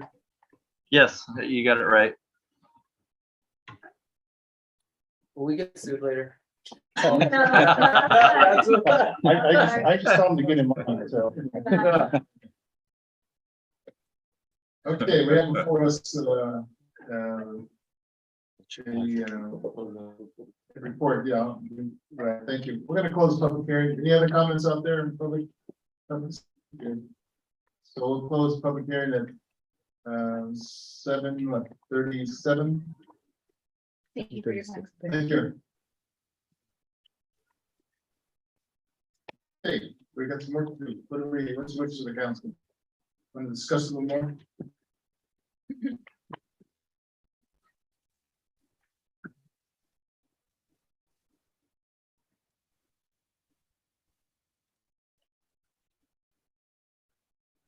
Okay. Summary. Okay.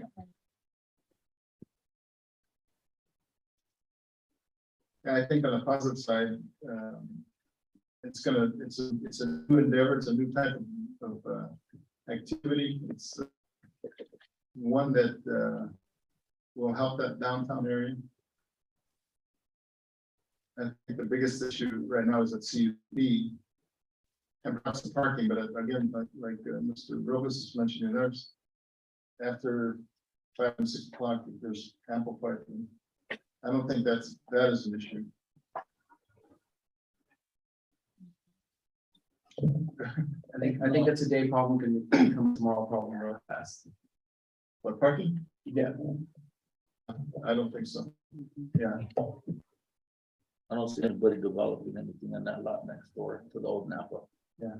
So you're always gonna have that parking. That's what like that. With an agreement. That's an agreement. Yeah. so, yeah. And I think, I mean, that's something new here, wine tasting, you know, and I feel if, you know, we permit them without the CUP and the cultural center wants to come and talk about what they have on their condition, you know, we can always do that when that happens. I don't see there being any issue. No lawsuit, hopefully not, but you know, two different, you know, apples or oranges on what they did to what, you know, they're with an existing building with their property, they're not building nothing on the back end. You know, so. Yeah, just a quick question. I know sometimes when I go down to San Luis Obispo and I use the farmer's market and there's not a lot of parking there and everybody's parking. I know they utilize one of the downtown banks also, and I don't know if they have an agreement or whatnot, but I've worked in that one next to Copeland's many times. I mean, you park where you can find parking. You go down to Avila, same concept. I've seen people drive around Avila, you know, you'll see that car 5 times, make the loop. It's just constant, and I think it's something that, I mean, it might be minor, but I think the benefit might be big. So the impact would be positive, and it's something that, yeah, I mean, we have an open corridor. I'm downtown every day, and there's still a lot of open parking. There's still tons of open parking spaces on both sides of that street every day. So. Okay, we have a resolution before us, which approves the the wine tasting and event center. And if that's approved, then we look at a CUP for the outdoor event. What are the wishes of the council? Is it two separate? No, it's, I get we can pull it apart, so. Well, Mr. Mayor, Councilmember Costa, the resolution was drafted consistent with the staff recommendation, but you have the power to choose it if there's a different motion made. You know, if it's not consistent with the resolution, that's fine, or if this motion's made to approve it and it doesn't pass. So either way, you're not bound by this resolution. You can make changes to it and we can do it right here on the record. Yeah, one more thing, Mr. Mayor, if you give me a chance, I have just some minor changes to section 2 of the resolution. If it turns out that the majority of council decides they don't need a CUP for the event center. So I guess we just need to know kind of a straw vote, and then I can give you the alternate wording, which could then go into the formal motion. Let's look at our straws. One more thing, Mr. Mayor, if it helps. As I said, I think Mr. Apple is going to propose requiring a conditional use permit for these kinds of uses in the new zoning ordinance. So if at a later time you think that that may be appropriate when there's not an active business trying to establish itself, you know, they would have notice that a conditional use permit would be required, you know, in the future. So that helps your deliberations on this item. Did you hear that, Larry? Yeah. What are you looking at in terms of time frame? Sometime this fall. But Before you retire? Definitely. no, I've already told Todd I'd stay another year because it sounds like the planner position. But that's to work on like specific things. Yeah. Okay, No. all right. Are we ready for So- this problem? Yeah, if you could. Okay, Mr. Robles. Strong. So we will be requiring CUPs, or we're looking. We're just getting a general, you know, we have to vote on. Yeah, we're This- not. This one would be exempt. As This one- the attorney said, it would become legal non-conforming if the council were to make changes in the future to the GC, which would require this type of a use and others to have a CUP. So they'd be safe. Yes, and there's no guarantee that you're gonna vote to make these type of event center uses a conditional use when the zoning amendment comes forward. We're just letting you know that that's a recommendation that Mr. Apple's going to make to your council in the future. So right now, there's including it, a CUP in this approval or not including it in approval. So, That's what I need to know. Yeah. okay. Yep, just make the motion on that one. So, and also Or which one? Go ahead. this, and also I think, does it need to change to 941? In the whereas section? I love your eagle eyes. Yes, they would have. No, it always. Which one, 949 or 941? 5 is going to be changed. 945 and 941. Yeah. Jeepers. Okay. I didn't hear a thumbs up or thumbs down on CUP from Hasn't happened Mr. yet. Danis. Oh, okay. We can go ahead and go with a motion to. Well, he said, Question up, with the straw vote? Well, Yeah. you could make a motion. Motion will solve it, Motion yeah. one way or another, right? Yeah, Take the motion and see where it goes. okay, is there a motion to approve resolution 2274 as indicated in item C, which requires a CUP? I'll motion that. Is there a second?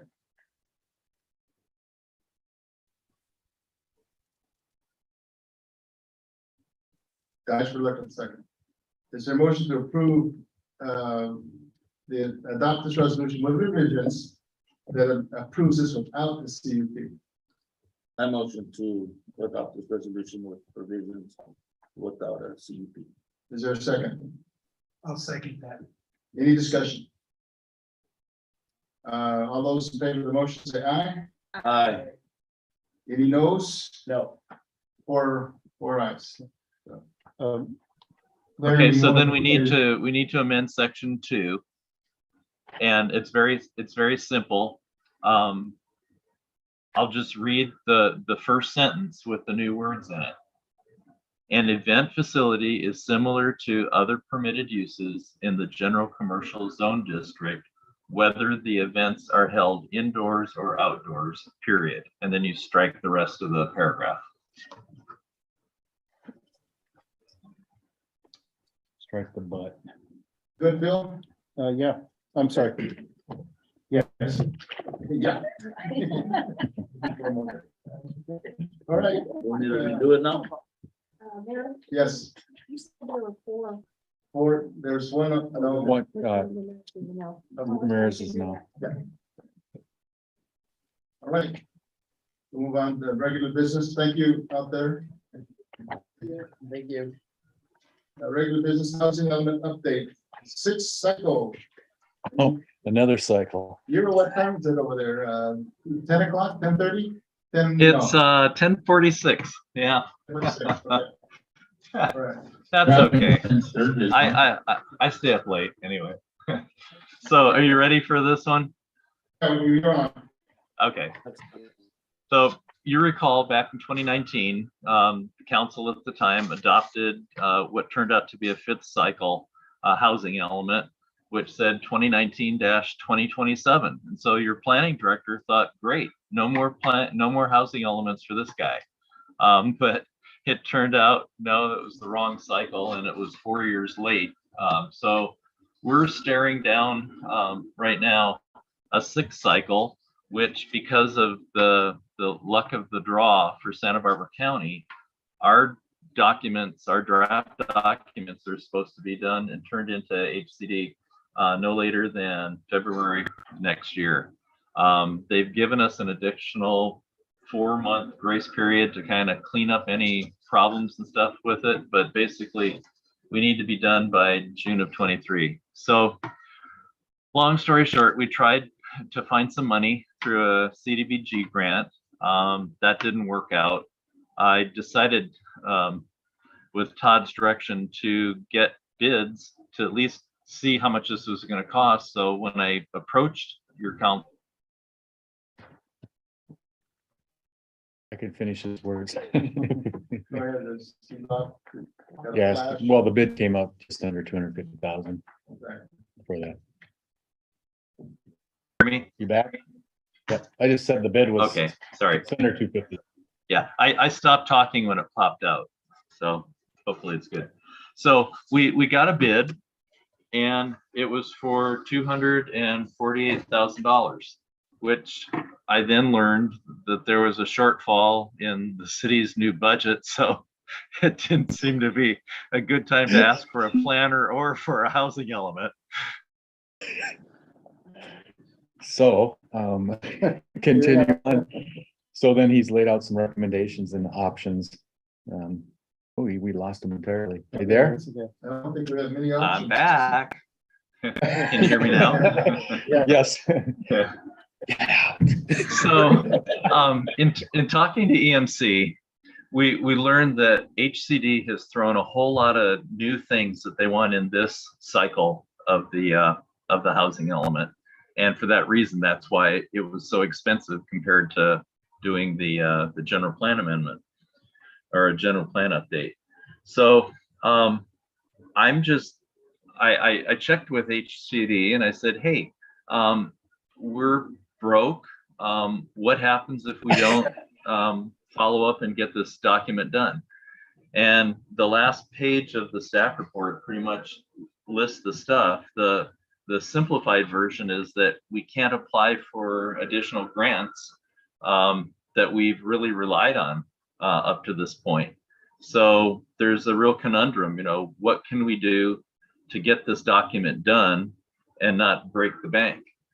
So the only thing I can see at this point is possibly going back to Cal Poly and seeing if they're interested in submitting a proposal to do this.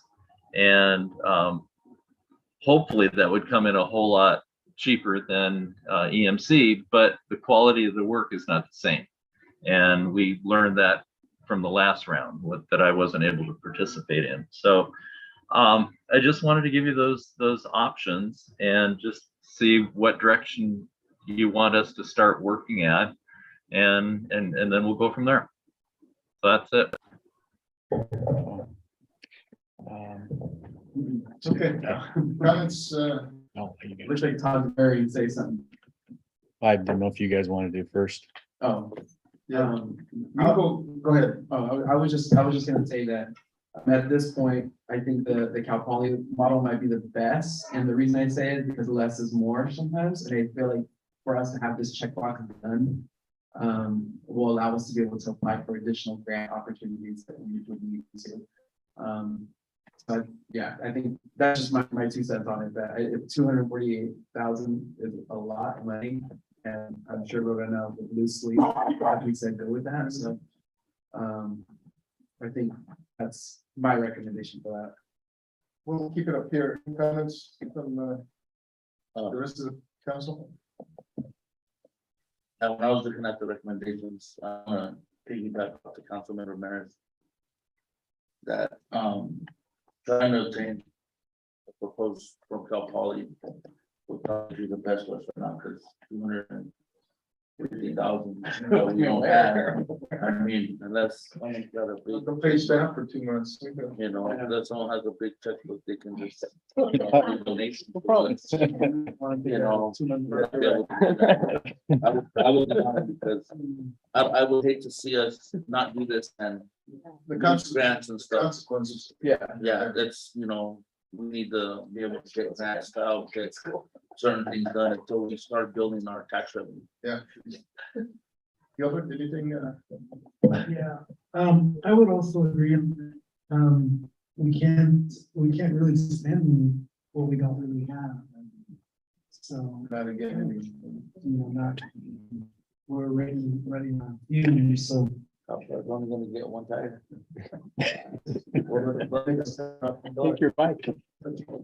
Lily, I have a quick question. I know, time was also an issue, right?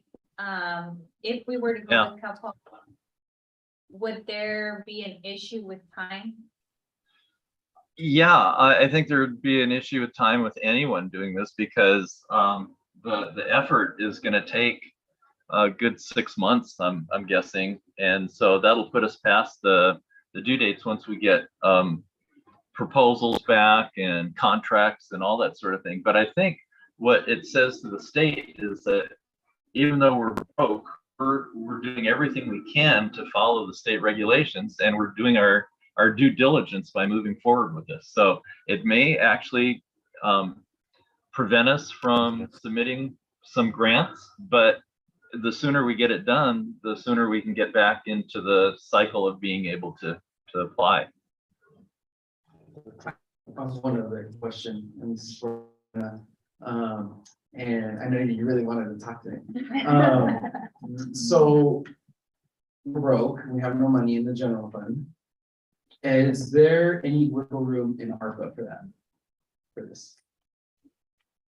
To at least be like seed money for the Cal Poly venture, like not to cover the 240. I know that we don't have enough for that, but like. Maybe to- some to at least- horse trading with it. Yeah, I think the wiggle room that we could make would be to move around how we are supposed to be using ARPA, like what we were planning on using ARPA for. I know that we had a recent building committee and, you know, we were trying to see for the ceiling of the city hall, hoping for ARPA. So there's gonna be some decisions to be made if ARPA would supposed to be used for this. We're gonna need to move around. At least to get. Big money. yeah, there's like seed money, like if there's like. How much you think? I can do that. In talking with Larry, we were, just throwing it out there, Larry, it's probably 5,000 to 10,000 per calculated it is. Oh, so it's like Yeah. 5,000. Yeah, Okay, 5 to maybe. 10. But I mean, that's without getting a quote. Yeah, we can, Juana can look it up and see what the contract went for last time in 2019. 10,000. Yeah, so it's not, and you might have a whole new crop of intellectuals up there at Cal Poly, and they might Yeah. be doing a better job, you know, than what was done I before. think 10,000 is a little bit more doable than the 250. Oh, yeah. No, we're looking at just, Yeah. 'Cause I'm thinking, You know, the ARPA was distributed using kind of estimates, so we can look at every single planet and see if we can some extra. And come up, I think it's easier to come up with 10. yeah. And honestly, I think the, wasn't necessarily that the Cal Poly product that we got last time was like the most horrible thing. I think the hard part, I think what we did is that I think we assumed it as purely professional. And didn't needing and not needing a whole lot of direction. And we got the quality that essentially that we ended up paying for at that point. So I think in this time around, I think we've learned our lesson where we can work with them as like advisory on like, here's what we should do, or here are the things that we can do, we cannot do. And here's the corners that we need to turn to, as opposed to being like, here it is, go with it, run with it. Yeah, so I think that- the problem was that there was no planning oversight on the whole last preparation. It was all through the CAO or the CA's office, and that it didn't make any sense. She wasn't a planner, and so we got what we got. So I don't want to discredit their work. It's just they had their limitations that we gave them. Yeah. Plus, I think the last one did meet the test through this, what is it? HCD. HCD. So, I mean, it passed it. I mean, Yeah. it was granted, so, you know. it seems like a general consensus to go with Cal Poly. So, what do you need from us? Do we get, Just direction to approach Cal Poly and then return once we've got some information. Yeah, you have that, Larry, because they just said so, the consensus. We're not asking for any action because no budgetary appropriation was agendized, so that will come back to you with a proposal from Cal Poly if we're successful in getting one. okay, thank you. And when some investigating against from staff, seeing where that money comes from. Like enterprise. We don't want to release you, Larry. You want to go ahead and follow up with us? I think that's all I've got. I need to go heat up my warm milk and go to bed. Just let me say before you go, Larry, that the fees for the short-term rental ordinance, the next item, were basically based on your recommendation, so. Thank you. And I fully support what Philip has on this. Okay. Thank you, Thank you, Larry. Larry. All right. Good talking to y'all. Bye-bye. All right. Really bad, eh?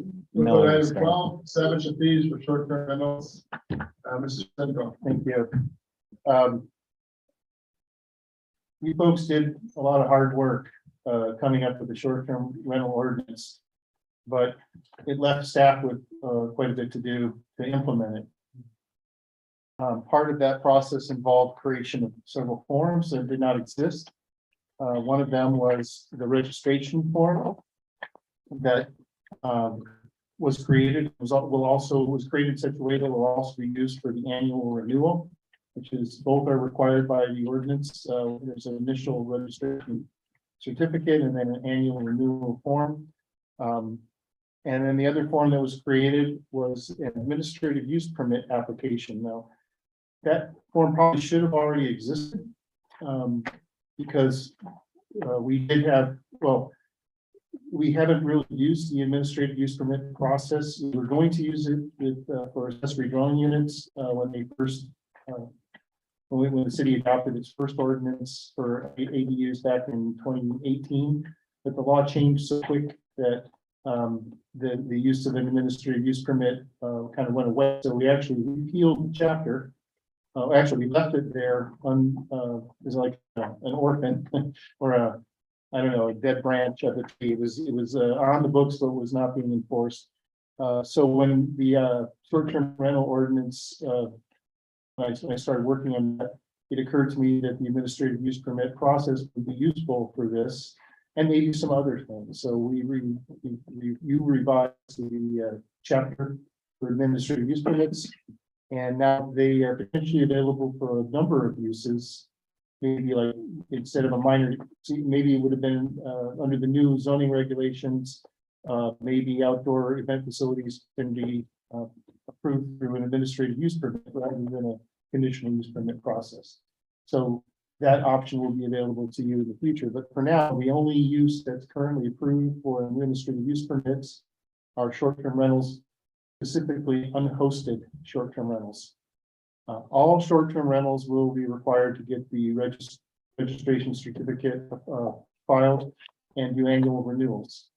But if it's an unhosted short-term rental, which as we all know is where there's no owner living on site or available on the property between hours of 10 p.m.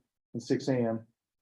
For those, and that's probably the majority, they will need to get an administrative use permit. There'll be conditions imposed, but we did not have an application, so we had to create that.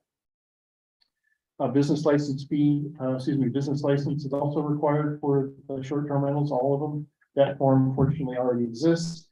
And one other form was required to be created. That was the transient occupancy tax reporting form. That for you, because that's not does not require any action on your part. None of the forms require any action. There's no fee associated with that form. So the two fees that we're proposing to cover staff time in processing the registration certificate and the annual renewal, and then also the administrative use permit application. The fee of $180 is being proposed for the initial registration fee, as well as the annual renewals. That fee was based on Mr. Apple's recommendation, based on a standard zoning clearance. That's what they charge for that. It seemed very similar in the amount of work that would be required. Obviously, staff has not done this, so we don't really know for sure, but that's a pretty good estimate. And decided to just have one fee, the initial registration and then the annual renewals. The initial registration will probably cost considerably more than $180 to process, but the annual renewals will probably cost less than that, so it should balance out over time. You, of course, could change that and require a higher registration fee and a lower annual renewal. For instance, we could just, I don't know, tack on $80 to the initial registration and then subtract $80 from the amount. So, or some other thing, or you can let staff decide what the cost turns out to be, and if it turns out to be really disproportionate, we'll bring a recommendation to you at a later time to let you know what the right amount should be. The $394 fee for the administrative use permit application is based on the minor use permit, minor conditional use permit. Mr. Apple mentioned that as what would have probably been used for the vet center application. That's what he estimates. Excuse me, that would have been used for the event facility use had you decided to require a conditional use permit. It would have been a minor. Actually, I think he called it, I'm sorry, not a minor condition. This is the amount they charge for a minor pre-application review. And I don't know what that is. I'm sorry, not the planner. That's why I got it confused with the minor conditional use permit, all the same to me. But that's the fee that he estimated would probably be required for an administrative use permit application. So there you have it. I'm available to answer any questions. I think people are ready to move on it. You have questions? No. This side, is there a motion to adopt resolution 2022-75? I'll motion to approve 2022-75. Is there a second? I'll second. Discussion. Roll call, please. Councilmember Ramirez, Aye. Councilmember Cardenas, Aye. Councilmember Carlson Jr., Aye. Councilmember Robles, Aye. Julian, Aye. All right. Thank you. Thank you. Item 13, teacher, I want a little story on short-term rentals. We have one next to me. We have one next to me. And several complaints from us, loud music. One of the construction companies had 3 trucks parked out there. Loud music. I called the construction company and said, "Do you have a rental here in Guadalupe?" He said, "Yeah. Will you tell them to turn the music down?" And so they did. And then there was a party next door for somebody's not baptismal, what's the next one, communion. And there was a car parked where he couldn't park his truck there, so he went over to the party and wanted to fight the owner. And then one of the local neighbors said, "Man, this is our town. Don't go to challenging their." So that went away. Then a couple days later, there was a neighbor parked his car in front, and the guy came over, "Get your car out of here, because I want to park my truck right." And the guy didn't. And so they sold their house, and we heard from the realtor that they had trouble with the neighbor complaining about their ARV, or, rental. I said, yeah, we complained about it, so. But they bought a $2.5 million place up in the Como, so. So there's a house for sale next to me. $600,000. Somebody asked me if I want to move in. Okay, yeah, future agenda items, sorry about that story, but it's gone. Any future items? You wanted to talk about rental? Oh, we were talking about rent stabilization. Rent stabilization, I don't think it can go under unscheduled for right now. Okay. We're still So, yeah, we have a tentative tentative meeting. Okay, Yeah. cool. By the way, the community changers had a presentation that they would like to share with us regarding portable rental. So Yeah. you may want to connect with them. Yeah. Okay, cool. Anything else? Any? No. Okay, announcements? Any announcements? Yeah, I got a couple. One of them is just me, on Tuesday, August 23rd. So the next regular meeting, I won't be here, so. That's all. But other things are going on. Well, we're gonna have our first ever, that I know of at least, Hancock board meeting here, Board of Trustees. Good. So I think it's gonna be pretty exciting to be able to host it here. They're looking to try to do this once a semester, kind of thing, where they come here for one of their meetings here, which they meet usually on a monthly basis. I know they're trying to really do justice to all the communities that are outside of Santa Maria to be a part of that. So it'll be hosted right Good. as well. So, and mayor's report has the details on there. There was another one, I cannot remember off the, and I told myself I should write it down. Yeah.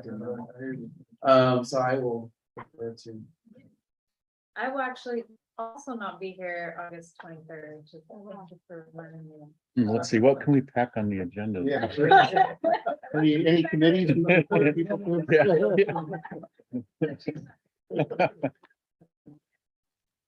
Okay. Well, I guess I'll have to be here.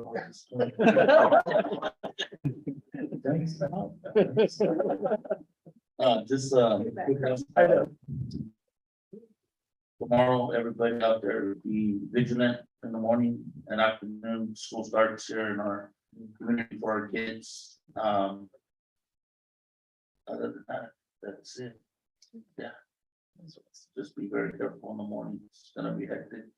Chief, I hope to see you for American writing tickets. Yeah, right. With your lieutenant by your side. Hand in hand. Just us. Gilbert. I think we just had some really great weather. I think our Indian summer is kicking. That's too hot. Beautiful. I hope, I was gonna ask the winery if they were gonna offer jackets and heaters for against cold. Umbrella.